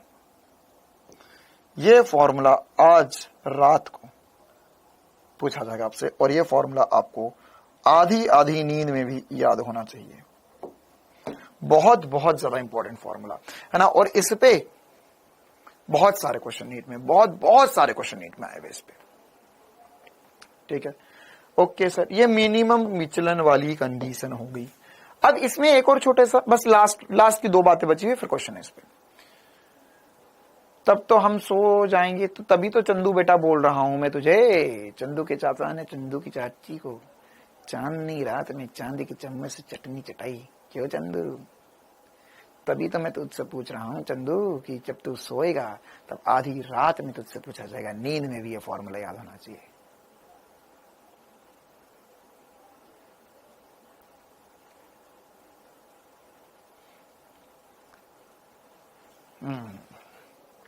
3 बजे क्यों नहीं, 3:36, अरे वो टाइम चेंज कर दिया बेटा, अब रोज एक ही टाइम पे थोड़ी ना आएंगे। चलो, तो अब यहां पर म्यू जो होगा, ये म्यू तो अब हमने पता कर लिया। अब इसमें एक और कंडीशन होती है जो होती है पतले प्रिज्म की, है ना, उसमें भी भयंकर सवाल आते हैं, भर के सवाल आते हैं। तो अगर हमारे पास पतला प्रिज्म है, क्या है पतला प्रिज्म, पतले प्रिज्म में क्या होगा, पतला प्रिज्म, या हमें क्वेश्चन में ऐसा बोल सकता है कि आपतन कोण जो है बहुत कम है, बहुत छोटा कोण है, बहुत छोटा कोण है। तो उस कंडीशन में हमें पता है कि सर जब छोटे कोण होते हैं तो हमारे पास जो साइन थीटा होता है वो लगभग थीटा लिख देते हैं। तो हम यहां पर बोल देंगे कि इस कंडीशन में हम बोलेंगे म्यू बराबर हो जाएगा डेल्टा मिनिमम प्लस ए बटे में 2 अपॉन में ए बटे में 2। ये 2 से 2 कट जाएगा, यहां से म्यू बराबर आ जाएगा डेल्टा मिनिमम प्लस ए अपॉन में ए, है ना। यहां से मैंने साइन से साइन नहीं काटा, पतले प्रिज्म चाहे तो लिख लेना। अगर तुझे लगता है कि मेरी हरकतें ऐसी है, मैं सर पता नहीं सर ऐसा सर पता नहीं क्या होता है, गजनी वजनी जैसा हो जाता हूं, भूल जाता हूं बीच बीच में, तो लिख लो यहाँ पे पतले प्रिज्म मतलब कि साइन थीटा जो होगा लगभग थीटा के बराबर होगा। कोण छोटे होंगे तो यहाँ पे साइन थीटा लगभग थीटा के बराबर हम लिख सकते हैं। तो यहां पर ये a मल्टीप्लाई करो तो a इंटू म्यू बराबर होगा साइन डेल्टा मिनिमम प्लस ए, या आपसे यहां पर बेसिकली डेल्टा मिनिमम की वैल्यू या ए की वैल्यू, दोनों में से कुछ भी पूछा जा सकता है। तो अगर ये इस तरफ आ जाएगा तो ये जगह a इंटू म्यू माइनस ए बराबर होगा डेल्टा मिनिमम के, या a कॉमन ले लेंगे म्यू माइनस 1, यहां पर न्यूनतम विचलन आएगा। कब आएगा, पतले प्रिज्म के लिए, पतले प्रिज्म के लिए। आप चाहो तो इस फॉर्मूले को एक और तरीके से भी डिराइव कर सकते हो, या एक और इसमें बात लिख सकते हो, है ना। क्या लिख सकते हो, क्या लिख सकते हो, यहां पर है ना। यहां पर पतले प्रिज्म होंगे तो स्नेल का नियम जो है ना, अगर पतले प्रिज्म है तो स्नेल्स लॉ जो लिखा जाएगा, स्नेल्स लॉ जो लिखा जाएगा वो ऐसा लिखा जाएगा पतले प्रिज्म के लिए। क्या सर, साइन थीटा को लगभग थीटा लिख सकते थे, हो जाएगा आई बराबर, मुझे पता है साइन आई बराबर म्यू साइन आर होता है, तो मैं चाहता हूं इसमें ये सब लिख सकता हूं, आई बराबर होगा म्यू इंटू आर। क्यों? पतले प्रिज्म है, पतले प्रिज्म है। ठीक है, आई बात समझ में। अब यहां पर आई बराबर म्यू इंटू आर होगा। अच्छा, अब आई को, ये एक्चुअली मैं बता रहा हूं तुम्हें कि ये जो बनाया ना उसको हम ऐसा भी बना सकते हैं। आई को लिखे होगे फिर से डेल्टा मिनिमम प्लस ए बटे में 2 बराबर होगा म्यू इंटू ए बटे में 2, तो यहां से भी फिर यही बन जाता है, दोनों एक ही बात है।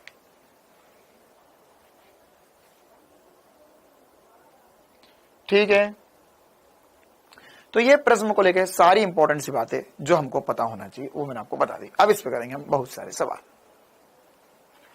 डायरेक्ट लर्न कर ले, हाँ बेटा डायरेक्ट ही लर्न करना है इस फॉर्मूले को आपको, है ना। और अभी मैं बहुत सारे क्वेश्चन करवाऊंगा तो ऐसे ही डायरेक्ट लर्न हो जाएगा वो फॉर्मूला।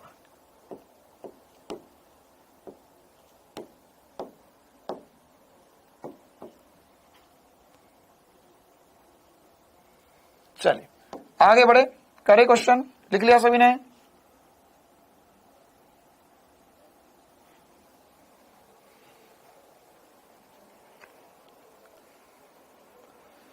मैं 2:36 पे सोता ही नहीं हूं, कौन है ये? राहुल। तो बेटा ये तो बहुत गड़बड़ बात हो जाएगी।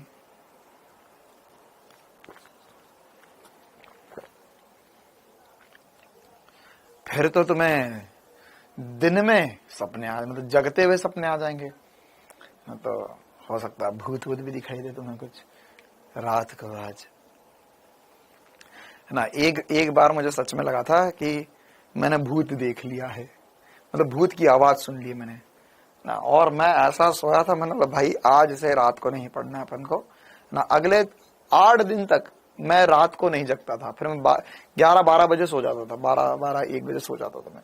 एक बार ऐसी घटना हुई थी मेरे साथ, है ना, तो फिर मैंने रात को ज्यादा देर तक जगना छोड़ दिया। तुम्हें बता सकता हूं तुम्हारे साथ भी हो सकता है ऐसा ना, तो ध्यान रखना कि वो जो है वो भूत वूत नहीं होता है ना। अगर आपको पता हो तो एक जानवर है बिल्ली, है ना, बिल्ली के जो बच्चे की आवाज होती है, बिल्ली के बच्चे की जो आवाज होती है, मतलब अगर बिल्ली का बच्चा रोता है तो उसकी रोने की आवाज एग्जैक्ट इंसान के बच्चे जैसी होती है ना। या अगर बिल्ली अगर रोती है तो बिल्ली की रोने की आवाज होती है वो इंसान की रोने की आवाज से बहुत ज्यादा मिलती है। मतलब अगर आपके आसपास बिल्ली रोएगी तो अगर आप देखोगे नहीं उसको तो आप बता नहीं सकते इंसान था बिल्ली थी, है ना। तो एक बार ऐसा ही हुआ था, मैं रात को पढ़ रहा था, मैं तब आपकी उम्र था, मैं 11th में था, तो 11th में भी मैं मतलब शुरू से आदत थी मेरी रात को कोचिंग, दिन भर मेरी कोचिंग खत्म होती थी 8-8:30 बजे कोचिंग से निकलते थे तो 10-11 बजे तक घर पहुंचते थे, मतलब मेरे को 1.5 घंटे जाना पड़ता था मेरे घर से दूर कोचिंग करने के लिए। तो फिर मैं आता था, फिर खाना वाना खाता था, फिर थोड़ा सा आराम करके उठ जाता था मैं वापस से, फिर मैं पढ़ता था 3-4 बजे तक, कभी 5 बजे तक, है ना। आप इससे मोटिवेट नहीं होना कि सर आप 5 बजे तक पढ़ते हैं, आज से हम भी सुबह 5 बजे तक पढ़ेंगे। आपका शेड्यूल अलग हो सकता है, ऐसा हो सकता है कि आप सुबह 5 बजे उठ जाते हो, मैं सुबह उस टाइम जल्दी नहीं उठता था, है ना। मतलब मैं ऐसा सोचता था कि 11-12 बजे तक सो लेंगे हम, फिर उसके बाद थोड़ा सा रिवीजन करके, क्योंकि मेरे को ट्रेवल बहुत ज्यादा करना पड़ता था, मेरे को 1.5 से 2 घंटा मिनिमम 1.5 घंटा तो लगता ही लगता था घर से कोचिंग पहुंचने में, है ना। तो सुबह सुबह जब मैं जग रहा था तो सुबह सुबह 4-4:30 बजे, है ना, हमारा घर कुछ ऐसा है, मतलब जहां पर मैं रहता हूं तो वो ऐसी कॉलोनी है, तो कॉलोनी में ऐसी गली है और यहां पर एक गली ऐसी आती है ना, एक गली ऐसी आती है, मतलब इधर गली नहीं आती है, इधर गली है और ये वाली गली ऐसी सीधी निकल जाती है, यहां पर हमारा घर है। तो हुआ क्या, रात को 4 बजे मुझे ऐसी आवाज आई कि कोई, है ना, यहाँ पे 3 घर हो रहे, 1, 2 और एक घर कॉर्नर वाला भी है। तो मुझे ऐसी आवाज आई यहां पर, और यहाँ पे 4-5-6 घर और है, फिर ये वाली गली इधर मुड़ जाती है। और उस समय यार सामने प्लॉट खाली थे ना, ग्राउंड था, हम लोग क्रिकेट, मतलब बचपन में क्रिकेट खेला, मतलब मैंने तो बहुत कम ही खेला, लेकिन कॉलोनी के लड़के बड़के खेलते रहते थे बहुत ज्यादा। तो यहां पर मुझे ऐसी आवाज आई कि कोई इस गली से दौड़ता दौड़ता आया, वो इधर मुड़ा और इधर मुड़ के चला गया। कोई बच्चा, फिर उसके बाद में उसके पीछे कोई और दौड़ता हुआ आया और वो भी चला गया। फिर मैंने कॉपी किताब बंद करी, मैं गया अंदर वाले कमरे में, है ना, और ठंड के दिन थे, तो मैंने कंबल ओढ़ी, आग ऐसी जोर से बंद करी और सो गया। अब कल सुबह उठकर देखेंगे क्या होगा। फिर सुबह मैंने अपनी मम्मी को बताया, मम्मी भूत था यहाँ। तो फिर मम्मी हंसने लगी। मम्मी बोले बेटा ऐसा कुछ नहीं होता है ना। फिर मम्मी ने वाली बात मुझे बताई कि जो बिल्ली का बच्चा होता है, मतलब मुझे भी उसके पहले कभी नहीं पता था, है ना, तो बिल्ली का जो बच्चा होता है वो, उसकी आवाज जो होती है वो इंसान के जैसी होती है। तो फिर मुझे मेरे जान में जाने वाले, ठीक है बच गया, भूत नहीं दिखा मुझे। चलो अब आगे बढ़ते, हम क्वेश्चन करेंगे इस पे, है ना। चिंता ना करो, ऐसा कुछ नहीं होगा, भूत भूत कुछ नहीं होता है। चलो हाँ भाई, पहला सवाल, क्वेश्चन नंबर 1। Question number 1।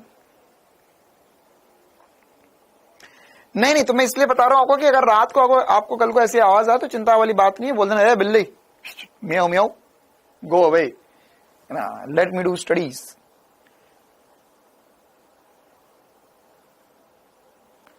चलो हाँ, बिल्ली ने पोपट बना दिया था, एक बच्चा बोला था बिल्ली ने आपको पोपट बना दिया। चलो सवाल करो जल्दी से, सवाल करो सवाल करो सवाल करो। पहला सवाल का जवाब आसान होगा, डेल्टा और आई के बीच में ग्राफ बनना है। चलो क्वेश्चन नंबर 2, है ना। ये पहले स्टार्टिंग में मैं आपको 1-2 जेई के सवाल करवा रहा हूं। देखो ऐसे सवाल जो लिखे होते ना, ज्यादातर वो जेई की मॉड्यूल से या जेई की वाले से सवाल होते, ये वाले सवाल हमारे नीट के सवाल होते, ऐसे वाले ना। तो इस पैटर्न पे एक सवाल कर लेते, जेई का सवाल कर लेते, आसानी है, कोई दिक्कत वाली बात नहीं है। जेई एडवांस मेंस का सवाल है। तो क्वेश्चन में क्या बोला है, क्वेश्चन में बोला है कि हमारे पास किसी प्रिज्म का प्रिज्म कोण 60 डिग्री तथा इसका अपवर्तनांक √2 है। तो इससे गुजरने वाली प्रकाश किरण द्वारा बनाया गया न्यूनतम विचलन कोण क्या होगा। न्यूनतम विचलन कोण का मान आपको प्राप्त करना है। कैसे करेंगे, डेल्टा मिनिमम निकालना सर, लेकिन अपवर्तनांक दिया। देखो तेरे पास 2 ही फॉर्मूले हैं भाई, प्रिज्म बहुत आसान है, प्रिज्म बहुत आसान है। 2 ही फॉर्मूले, एक ये वाला लगेगा और दूसरा वाला फॉर्मूला ये वाला लगेगा, बस। इसके अलावा इससे ज्यादा कुछ दिमाग नहीं लगेगा। तो हमें क्या दिया हुआ, हमें दिया हुआ सर म्यू, है ना। अच्छा ये वाला भी करना, पहले ये वाला कर लेते हैं, ये थोड़ा सा आसान है। म्यू की वैल्यू दी हुई है, म्यू की वैल्यू दी हुई है √2। अच्छा आपतन कोण कितना दिया हुआ, आपतन कोण दिया हुआ 60 डिग्री। तो म्यू बराबर होगा sign delta minimum plus a/2 upon में साइन a/2। सर यहां पर प्रिज्म कोण तो 60 डिग्री दिया हुआ है, लेकिन ए का मान, हाँ मतलब प्रिज्म कोण जो है ए का मान है, तो सर लेकिन हम इसे सॉल्व कैसे करेंगे, ए तो अंदर फंसा हुआ है, ये तो वेरी डिफिकल्ट क्वेश्चन। ए अंदर फंसा हुआ, डेल्टा ये अंदर फंसा हुआ, सर कैसे करेंगे, एक बार वैल्यूज रख के देखते हैं। तो यहां पर हो जाएगा √2, ओके, ये बराबर होगा साइन, अच्छा सर ए की वैल्यू है मेरे पास 60 डिग्री, अच्छा ये आई लिख दिया मैंने गलती से, ए कर देते, 60 प्लस डेल्टा मिनिमम बटे में 2 अपॉन में साइन 60/2, 60/30 हो गया। अच्छा सर, तो फिर क्या वैल्यू निकल पाएगी क्या कभी मुझसे, देखते हैं। ये होगा √3 बराबर होगा sine 60 plus delta minimum by 2 upon में साइन 30, साइन 30 होता है 1/2, 1/2 इधर जाएगा तो ये बचेगा 1/√2 बचेगा अल्टीमेटली।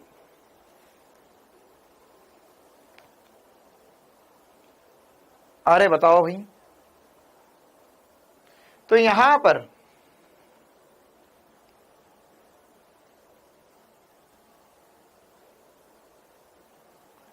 क्या होगा, यहां पर हो जाएगा सर √3, सॉरी √2, ये 1/2 ऊपर मल्टीप्लाई हो जाएगा साइन 30 की वैल्यू। यहां से आप कैलकुलेट करो जल्दी से, बताओ ये क्या वैल्यू आएगी, ये हो जाएगा √2, 1/√2, तो ये हो जाएगा साइन 45। अब ये दिमाग लगाना पड़ेगा, 1/√2 मतलब क्या हो गया, साइन 45 हो गया।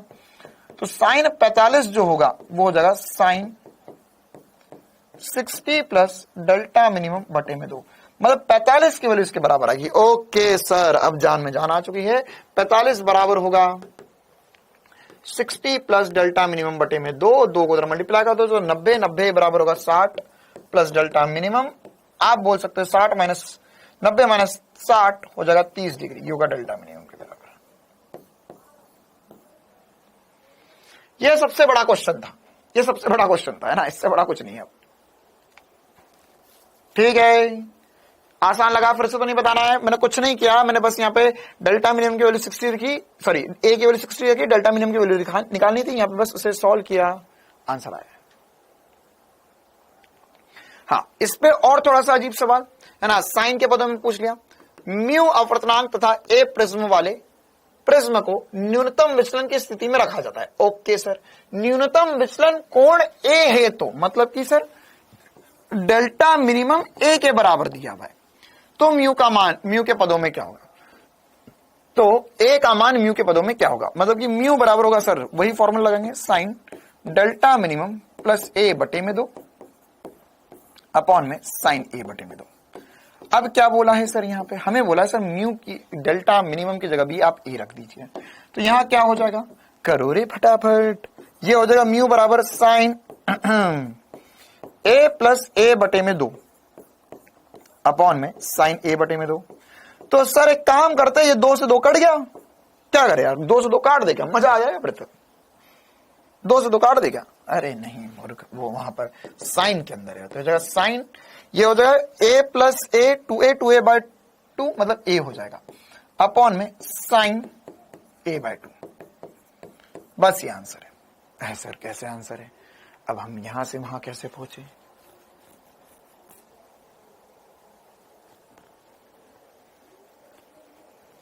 कैसे पहुंचे,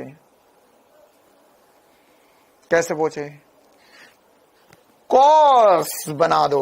ओके, तो गीली गीली छू, देखो यहां पर एक्चुअल में, यहां पे मुझे हिंट कैसे मिली, मुझे साइन ए बाय 2 मतलब इसका आधा एंगल करना पड़ेगा, तो इसका हाफ एंगल लगाएंगे, sign 2 sign A bye 2 cos A bye 2। हमने कभी किसी जमाने में पढ़ा था कि साइन 2 थीटा, हमने पढ़ा था साइन 2 थीटा बराबर होता है 2 sine theta into cos theta के, ये पढ़ा था, तो बस वही वाली बात लगाई हमने यहाँ पर। तो अब यहां से एक कट जाएगा, साइन ए बाय 2 साइन ए बाय 2 कट जाएगा, और यहां पर म्यू को नीचे ले जाओ, तो जब म्यू बाय 2 को नीचे ले जाओ, क्योंकि हमें ए की वैल्यू निकालनी, तो जब म्यू बाय 2 बराबर होगा कॉस ए बाय 2। 2 से 2 मत काट देना, पहले इस पे इनवर्स लो, तो जगह sir cos inverse mu by 2 बराबर होगा ए बाय 2 के, उस 2 को इधर मल्टीप्लाई करो तो आंसर आएगा। क्या आएगा, क्या आएगा, इसका भी तीसरा आएगा सर। ठीक है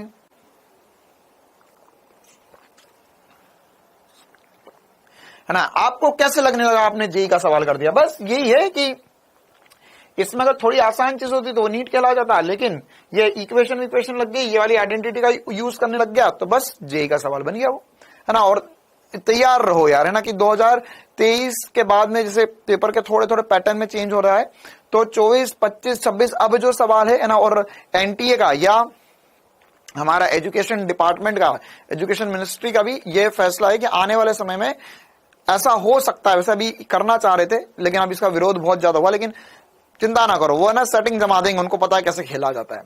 तो आने वाले समय में ऐसा प्रावधान था कि हम एक ही पेपर करेंगे, एक पेपर आएगा जिसमें फिजिक्स, केमिस्ट्री, बायो और मैथ्स आएगा, तो केमिस्ट्री और फिजिक्स तो सब करेंगे, और इसके अलावा जो मेडिकल वाला होगा वो बायो कर देगा, और जो जेई वाला होगा, जो नीट देना चाहता है वो लोग बायो का एग्जाम दे लेंगे, उसी क्वेश्चन में बायो कर लेंगे, और जिनको जेई करना है वो मैथ्स कर देंगे। तो सबके लिए फिजिक्स और केमिस्ट्री सेम कर देते, ऐसा सोचा था, लेकिन लोगों ने मना बोल दिया, बहुत विरोध हुआ उसका, ये अभी पिछले साल की बात है ना, तो कोई दिक्कत वाली बात नहीं है, लेकिन वो धीरे धीरे उस चीज तक आ जाएंगे। ठीक है, तो इस लेवल के या इस प्रकार के सवाल हमसे पूछे जाएंगे ना, क्योंकि अगर आप अभी देखो तो जेई में फिजिक्स और केमिस्ट्री धीरे धीरे थोड़ा थोड़ा सिंपल करते जा रहे हैं ना, 1-2 साल से, और नीट में हल्का हल्का आगे बढ़ाते जा रहे हैं ना, मतलब 3-4 साल में इसको हल्का आगे बढ़ाएंगे, उसको थोड़ा नीचे ले आएंगे, बोलेंगे यार देखो यार पेपर तो एक ही बताते हैं हम लोग, साथ ही में करवा देते, और जेई में मैथ्स डिफिकल्ट करते जा रहे और इधर बायो में थोड़ी सी डिफिकल्टी बढ़ाते जा रहे। ठीक है। इधर बायो का पेपर देखो आप, पिछले साल का भी थोड़ा सा अच्छे क्वेश्चन आने लगे हैं, या असर्शन रीजन ज्यादा आने लगे हुए, खोद के क्वेश्चन पूछने लग गए हैं। चैप्टर हटा दिए तो चैप्टर बचे उनमें और सवाल आएंगे। चलिए देखो, AIPMT 2012 और नीट 2020 सेम सवाल पूछा गया था, कोई भी एक कर लो आंसर आ जाएगा।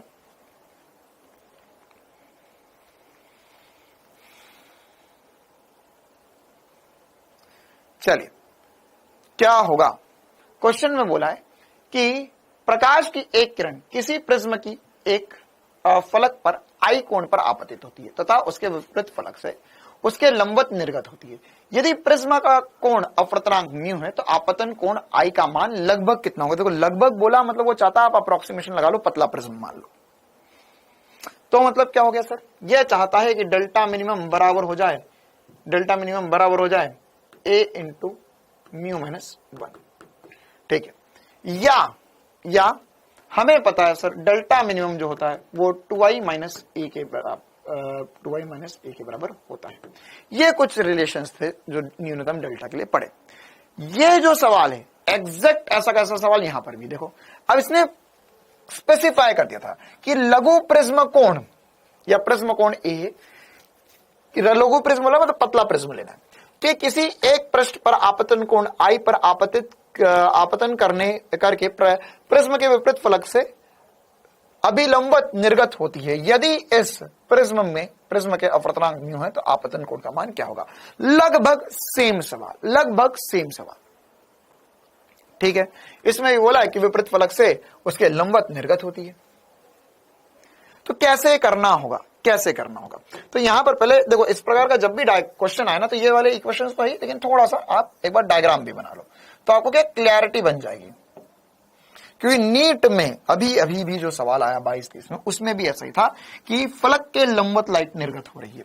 तो सर इसका चक्कर क्या है, देखो इसका चक्कर ऐसा, लाइट आएगी और यहां पर यह सतह इसका लंबवत लाइट निकल जाएगी। ये होगा कार्यक्रम, मतलब लाइट आई और उसके लंबवत, फलक के लंबवत आई, मतलब कि यहां पर R2 जो हो गया है वो 0 डिग्री हो गया है और E भी जो होगा वो 0 डिग्री हो गया है ना। तो ये न्यूनतम विचलन वाली एक बार कंडीशन हटा देते हैं और इसको थोड़ा सा ऊपर कर देते हैं, तो उसके बगैर ही हम इस क्वेश्चन को सॉल्व कर देंगे। पतला प्रिज्म बोला गया है तो यहां पर R2 0 डिग्री होगा और E भी 0 डिग्री होगा, है ना। अच्छा, इसमें न्यूनतम विचलन की कंडीशन नहीं लगेगी, दो ही कंडीशन हो सकती है, न्यूनतम विचलन या ऐसा सॉल्व करना। तो अब न्यूनतम विचलन वाली सर कंडीशन तो लगी नहीं, यहां पे ऐसा कुछ बोला नहीं है, लेकिन यहां पे बोला कि सामने वाले के लंबवत निकल जाएगा। तो इसमें R2 0 होगा, E भी 0 हो गया। तो सर हमारे पास डेल्टा का फॉर्मूला होता है I प्लस E माइनस ए होता है सर। ओके, तो सर R2 0 हो गया है, तो अगर R2 0 हो गया है, E भी 0 हो गया सर, तो आपतन कोण निकल गया यहां से। तो हाँ, लेकिन सर डेल्टा आपतन कोण, ओए होए। अच्छा, इस बिंदु पर अगर मैं चाहूं, तो क्या मैं स्नेल का नियम लगा सकता हूं। यहां पर I होगा, यहां पर ये E होगा, सॉरी R होगा यहां पर। तो मैं चाहूं तो इस बिंदु पर लिख सकता हूं साइन I बराबर होगा म्यू इंटू साइन आर, या I बराबर होगा म्यू इंटू आर की। क्यों सर, यही फॉर्मूले है हमारे पास, 3-4 फॉर्मूले के अलावा और कुछ नहीं होगा इसमें। तो एक बार सर पहला सवाल कर रहे थे, सारी चीजें ट्राई करके देख ली, तो म्यू बराबर I बराबर होगा म्यू इंटू आर। तो यहां पर अब I साइन I क्यों नहीं लिखा, पतला प्रिज्म था। ओके सर, तो यहां पर अब आर का चक्कर है सर, कैसे निकाले सर, यहां पर भी नहीं निकल रहा, डेल्टा भी नहीं दिया हुआ, कैसे करें। अच्छा, एक और इक्वेशन हमने पढ़ी थी, क्या पढ़ी थी सर, हमने पढ़ा था A बराबर होगा R1 plus R2। Sir R1 R2 बराबर होगा क्या, नहीं, न्यूनतम विचलन कहीं दिख रहा है क्या तुझे, नहीं सर, नो न्यूनतम विचलन कंडीशन। ओके, तो यहां पर हमें बोला है R2 0 होगा। तो आप चाहो तो एक बहुत इंपॉर्टेंट सी लाइन अपनी कॉपी में SP स्टार करके लिखो कि नीट में भी जो सवाल आया था, या ये वाली जो कंडीशन, वो फेवरेट कंडीशन है प्रिज्म में, क्या कि यदि निर्गत किरण फलक के लंबवत होती है तो A बराबर R हो जाता है। उसमें आपको सोचना ही नहीं है कि सर ये जो A होगा वो R के बराबर होगा, क्योंकि R2 तो 0 हो गया। मतलब सर कहानी खत्म हो गई, I बराबर होगा म्यू इंटू ए के, I बराबर होगा म्यू इंटू ए के, I बराबर होगा म्यू इंटू ए के, है ना। एक ही क्वेश्चन में आपको जितनी पॉसिबिलिटीज थी सारी बता दी अब, ठीक है। तो यहां पर इसमें क्या लगेगा, इसमें लिख लो कि जब भी ये लिखो, बहुत इंपॉर्टेंट स्टेटमेंट है, बहुत बार नीट में आया हुआ है, क्या कि अगर हमारे पास वो एक फलक है, तो फलक के लंबवत अगर प्रकाश किरण निकल जाती है या निर्गत किरण फलक के लंबवत होती है,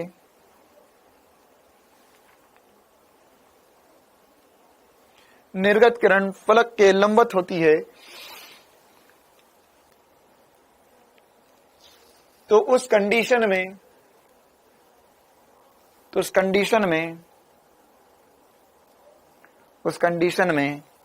या उस स्थिति में A बराबर R होता है, A बराबर R होता है।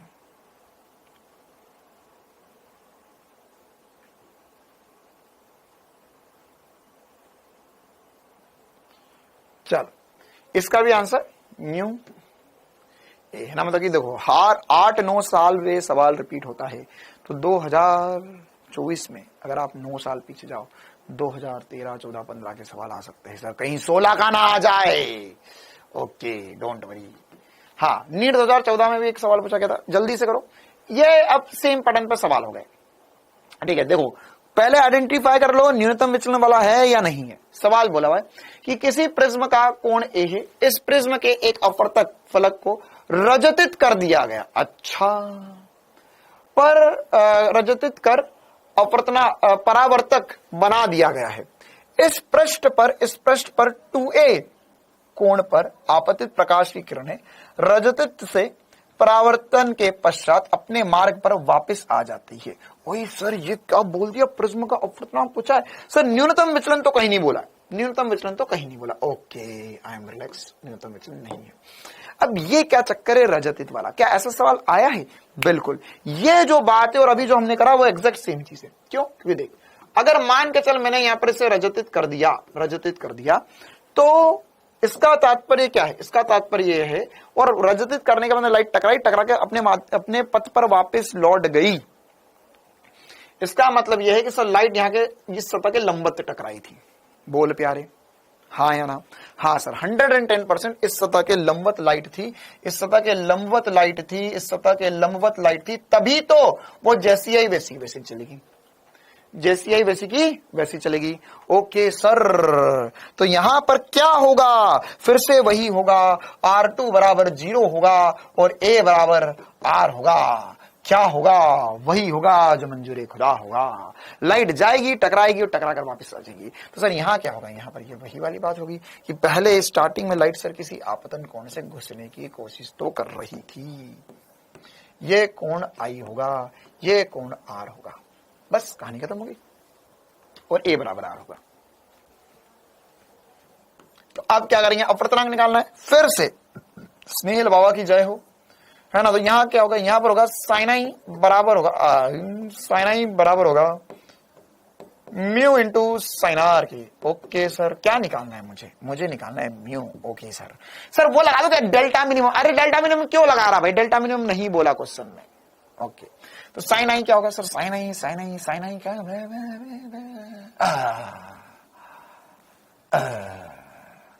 आई की वैल्यू 2a है, तो यह लिखेंगे हम साइन 2a बराबर होगा म्यू इंटू साइन a के।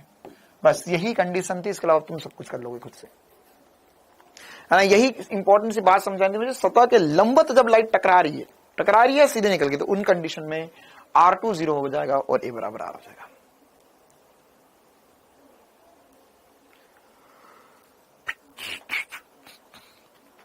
बताओ क्या आएगा आंसर?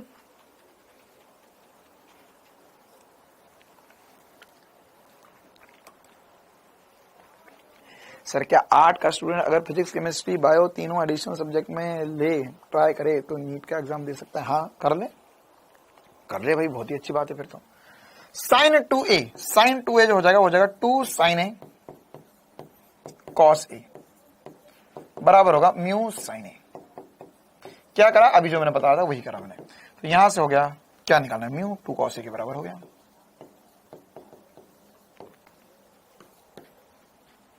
ठीक है, अरे बोल प्यारे, चल हाँ आगे बढ़ते।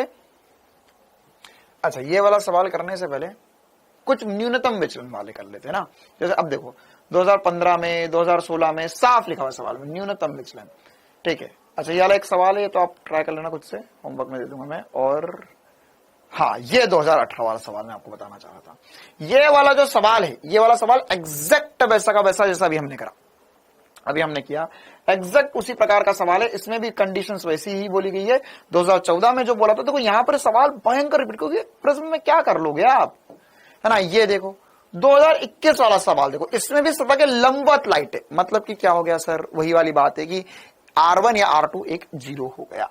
चल तो जल्दी जल्दी ये वाला सवाल करते हैं। पहले 2018 वाला बोला है किसी प्रिज्म का अपवर्तनांक रूट 2 है। अच्छा, प्रिज्म कोण 30 डिग्री है। ओके, दोनों अपवर्तक सतह एक दूसरे से सतह में से एक सतह को सिल्वर से रजतित करने पर परावर्तक बनाया गया है। ओके, सतह पर आपतित होती है जब एक वर्णीय पुंज प्रिज्म की दूसरी सतह पर आपतित होती है तथा अपने पद पर वापस चली जाती है। चली गई, टाटा बाय बाय। आंसर बताओ।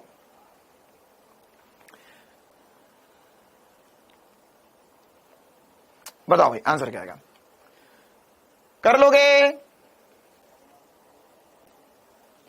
कर लोगे, है ना। इसको करने में इतना देर नहीं लगना चाहिए बाबा। क्यों? क्योंकि देखो ना, जो सर अभी हमने क्वेश्चन किया उसी के एग्जैक्ट पैटर्न का क्वेश्चन है। तो हमें पता है सर, अब मैं डायग्राम नहीं बना रहा हूं, है ना। हमें पता है क्या कि R2 जो गया सर वो 0 हो गया और A बराबर R1 हो गया है। तो हमें क्या निकालना है सर, फिर से म्यू निकालना। तो साइन आई बराबर होगा म्यू इंटू साइन आर। बस वही वाली बात है। यहां पर क्या बोला हुआ है, प्रिज्म कोण A हो गया। ओके, हमें आपतन कोण निकालना है। ओके, म्यू की वैल्यू √2 इंटू साइन 30, ये हो जाएगा 45 डिग्री।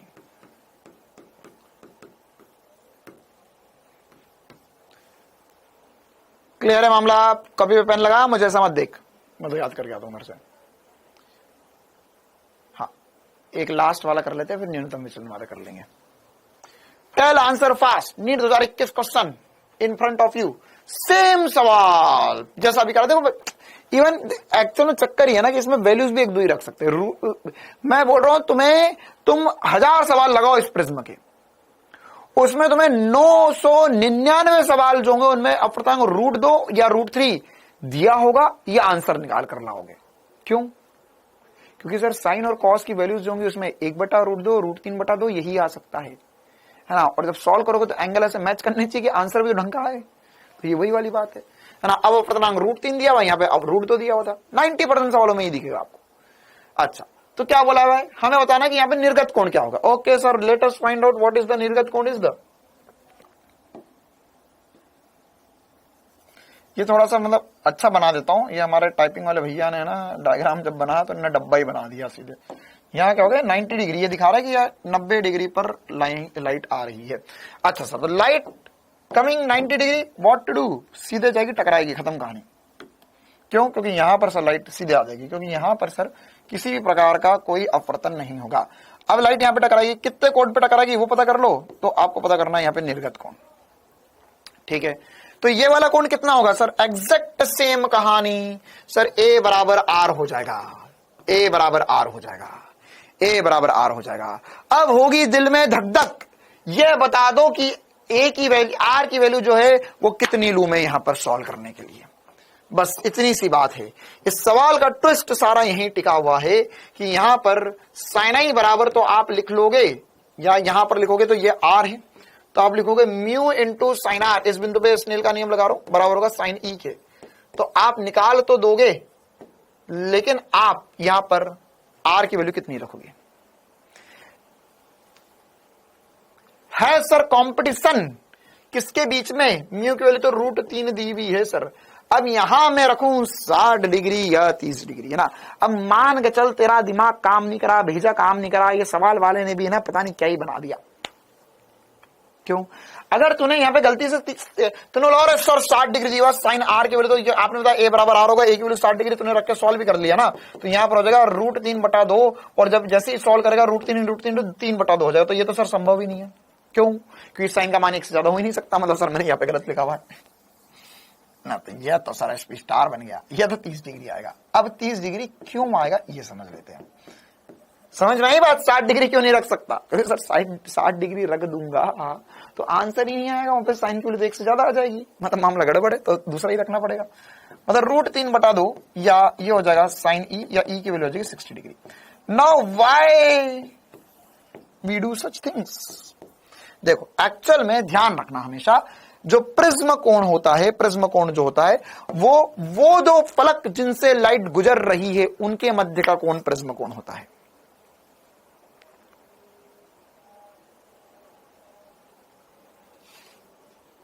प्रिज्म कोण क्या होता है? प्रिज्म कोण हमेशा ये चाहो तो लिख लो अपनी कॉपी में, है ना, क्योंकि ये एक इंपॉर्टेंट सी बात है कि प्रिज्म कोण सदैव वह कोण लिया जाता है जो प्रिज्म की दो फलक जिनसे लाइट गुजर रही है उनके मध्य बनता है। ठीक है, जिन फलक से लाइट गुजरेगी उनके मध्य का कोण जो है वो प्रिज्म कोण कहलाएगा। तो A बराबर 30 डिग्री होगा, यहां पर A बराबर 30 डिग्री होगा। ठीक है, चलो आगे बढ़ते हैं। This you do, I do one more question. न्यूनतम विचलन वाला कर लेते ताकि उससे बुरा ना लगे। नीट 2016 का सवाल करेंगे। ओके सर, वेरी डिफिकल्ट, दिल धक धक बोले। हाँ, प्रिज्म 8 साल में पेपर रिपीट हो रहा है यार। 2016, 8, 2000, वही 2024 आएगा।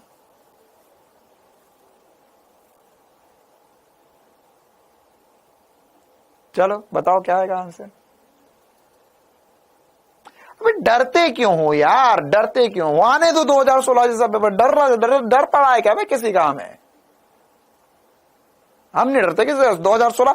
अरे 2016 को गोली मारो तुम तो। 2016 और इसके पहले 2018 और इसके पहले जितने डिफिकल्ट पेपर आए उन सबके सबसे डिफिकल्ट क्वेश्चन हमारे पेपर में डाल देना। बस यही चाहते हो एनटीए वालों, जाओ कर देना। डरता है क्या हम किसी से? प्रिज्म के किसी अपवर्तक पृष्ठ पर किसी प्रकाश किरण के आपतन कोण का मान 45 डिग्री है। अच्छा, आई का मान 45 डिग्री है, प्रिज्म कोण का मान 60 डिग्री है। यदि यह किरण प्रिज्म से न्यूनतम विचलित होती है तो न्यूनतम विचलन का कोण तथा प्रिज्म के पदार्थ का अपवर्तनांक क्या होगा? मतलब आपको डेल्टा मिनिमम भी निकालना है और आपको म्यू भी निकालना है। आपको क्या क्या दिया हुआ? आपको दिया गया है, यहां लिख देता हूं, आपको दिया गया, यह दिया है 45 डिग्री। 45 डिग्री क्या है सर? आपतन कोण का मान 45 डिग्री दिया है। ओके, और प्रिज्म कोण का मान 60 डिग्री है। ओके, दो चीजें दी हुई, यही दोनों तो चाहिए हमें। अच्छा, पहले डेल्टा मिनिमम निकाल देते। डेल्टा मिनिमम का फॉर्मूला होता है सर 2i - a। हाँ भाई, तो 2 × 45 - a कितना है सर? 60। तो ये आ गया 30 डिग्री।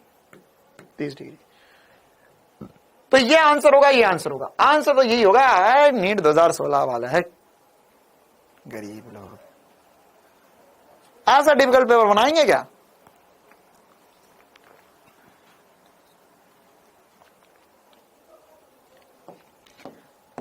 अरे भैया एसपी स्टार जिंदाबाद। म्यू की वैल्यू हमेशा 1 से बड़ी होनी चाहिए। हो गया खत्म, आगे क्यों सॉल्व कर रहा है? म्यू की वैल्यू 1 से बड़ी होनी चाहिए, बताया था ना। किसी भी पदार्थ का म्यू जो होगा वायु के सापेक्ष 1 से बड़ा होगा। तो अगर बाहर वायु है, नहीं बोला मतलब बाहर वायु ही है और बीच में प्रिज्म लगा, प्रिज्म का अपवर्तनांक 1 से ज्यादा बड़ा, 1 से बड़ा होना चाहिए। एक ही आंसर है बस, 30 डिग्री हमने निकाल लिया। बाकी यकीन नहीं होता तो करके देख ले। म्यू बराबर होगा सर साइन आई, साइन, अच्छा ये वाला delta minimum plus a/2 upon में sine a/2। See what to do. Sine delta minimum आया 30 डिग्री, a की वैल्यू है 60 डिग्री, /2 अपॉन में साइन a कितना है? 60 डिग्री, 60/2 तो कितना होगा? 90, 90/2 हो गया 45 डिग्री, 45/30, साइन 45/में साइन 30। सॉल्व कर लो, आंसर आएगा। ये होगा 2/√2, ये हो जाएगा √2। डिफिकल्ट पेपर बनाएंगे, आया समझ में? क्यों सवाल करो इतनी इतनी देर में? तो मैं बायो के 3-4 सवाल कर दूंगा। क्या बोलते हो यार, जितनी देर में ये करोगे तो बायो के 5 सवाल तो आराम से हो जाएंगे, 4 से 5 सवाल तो आराम से हो जाएंगे। ये सवाल करोगे फिर तो कह रहे कहीं कैलकुलेशन मिस्टेक तो नहीं हो गया। नहीं करूंगा मैं, मेरे को आंसर पता है।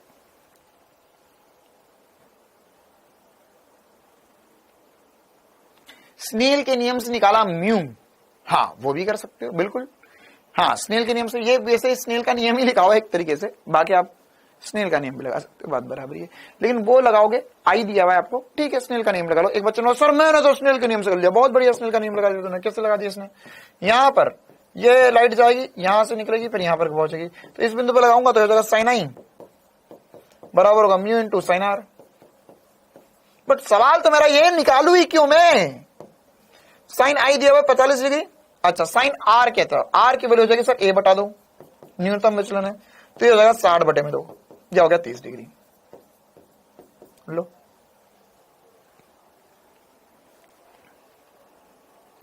ठीक है,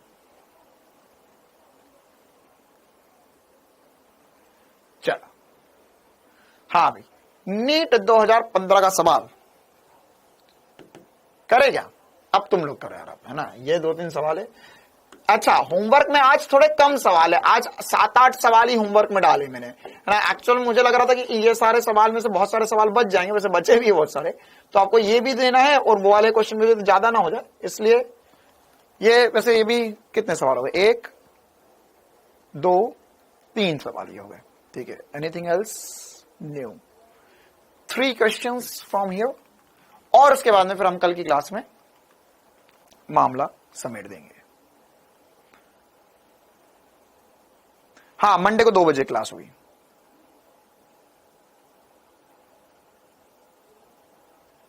बहुत स्पीड से कराए हो, हाँ तो यार सारा क्वेश्चन तो फिर से करने 2-3 बार। हाँ बिल्ली की कहानी सुनने में तो सबको मजा आ रहा था। ये है व्हाइट लाइट, है ना, ये आसान ही होता है, इसका 1-2 ही फॉर्मूला होता है, बाकी फिर ये बातें आपको आसानी से समझ में आ जाएगी।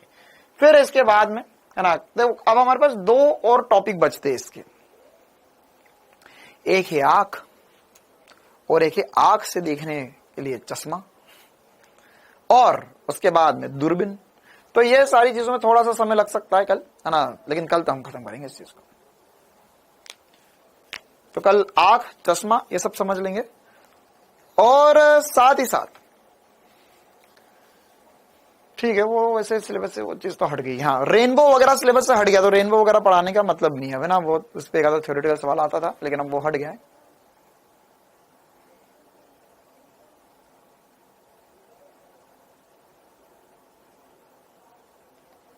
चलो आगे बढ़े, तो अब हम यहां से आगे बढ़ते हैं, और हमें अब जाना होगा कि जाएंगे तभी तो मिलेंगे अगली क्लास में।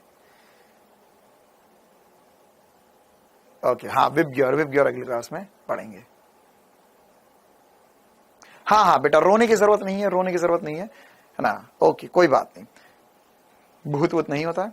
और अब हम अगली क्लास में इस चैप्टर को खत्म करें, तो कल की क्लास में खाना वाना खा के बैठना, तो कल की क्लास में हम ये चैप्टर को खत्म कर देंगे, और अगर एक्स्ट्रा क्वेश्चंस की बात आती है तो हम उसके लिए कुछ एक्स्ट्रा क्लास का बंदोबस्त कर देंगे, कि मंडे से तो हम तरंग प्रकाश की शुरू करेंगे। रिलेटिव मोशन भी नहीं करना होगा, नहीं रिलेटिव मोशन करो यार, रिलेटिव मोशन करो, उससे आ सकता है सवाल, आ सकता है। 2 बजे फिजिक्स की क्लास की सेटिंग नहीं जम पा रही है ना, 2 बजे आपकी केमिस्ट्री की क्लास होगी, सॉरी केमिस्ट्री बायो की क्लास होगी।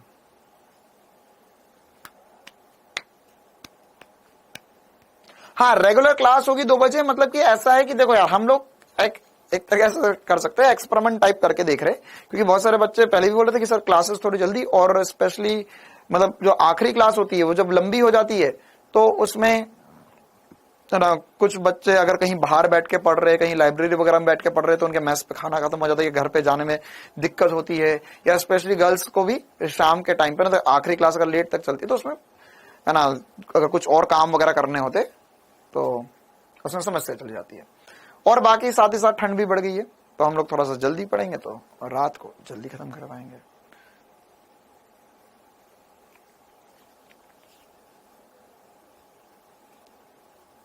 हाँ रेनबो हर जगह से हट गया बेटा, चले भाई, thank you, tata, bye bye.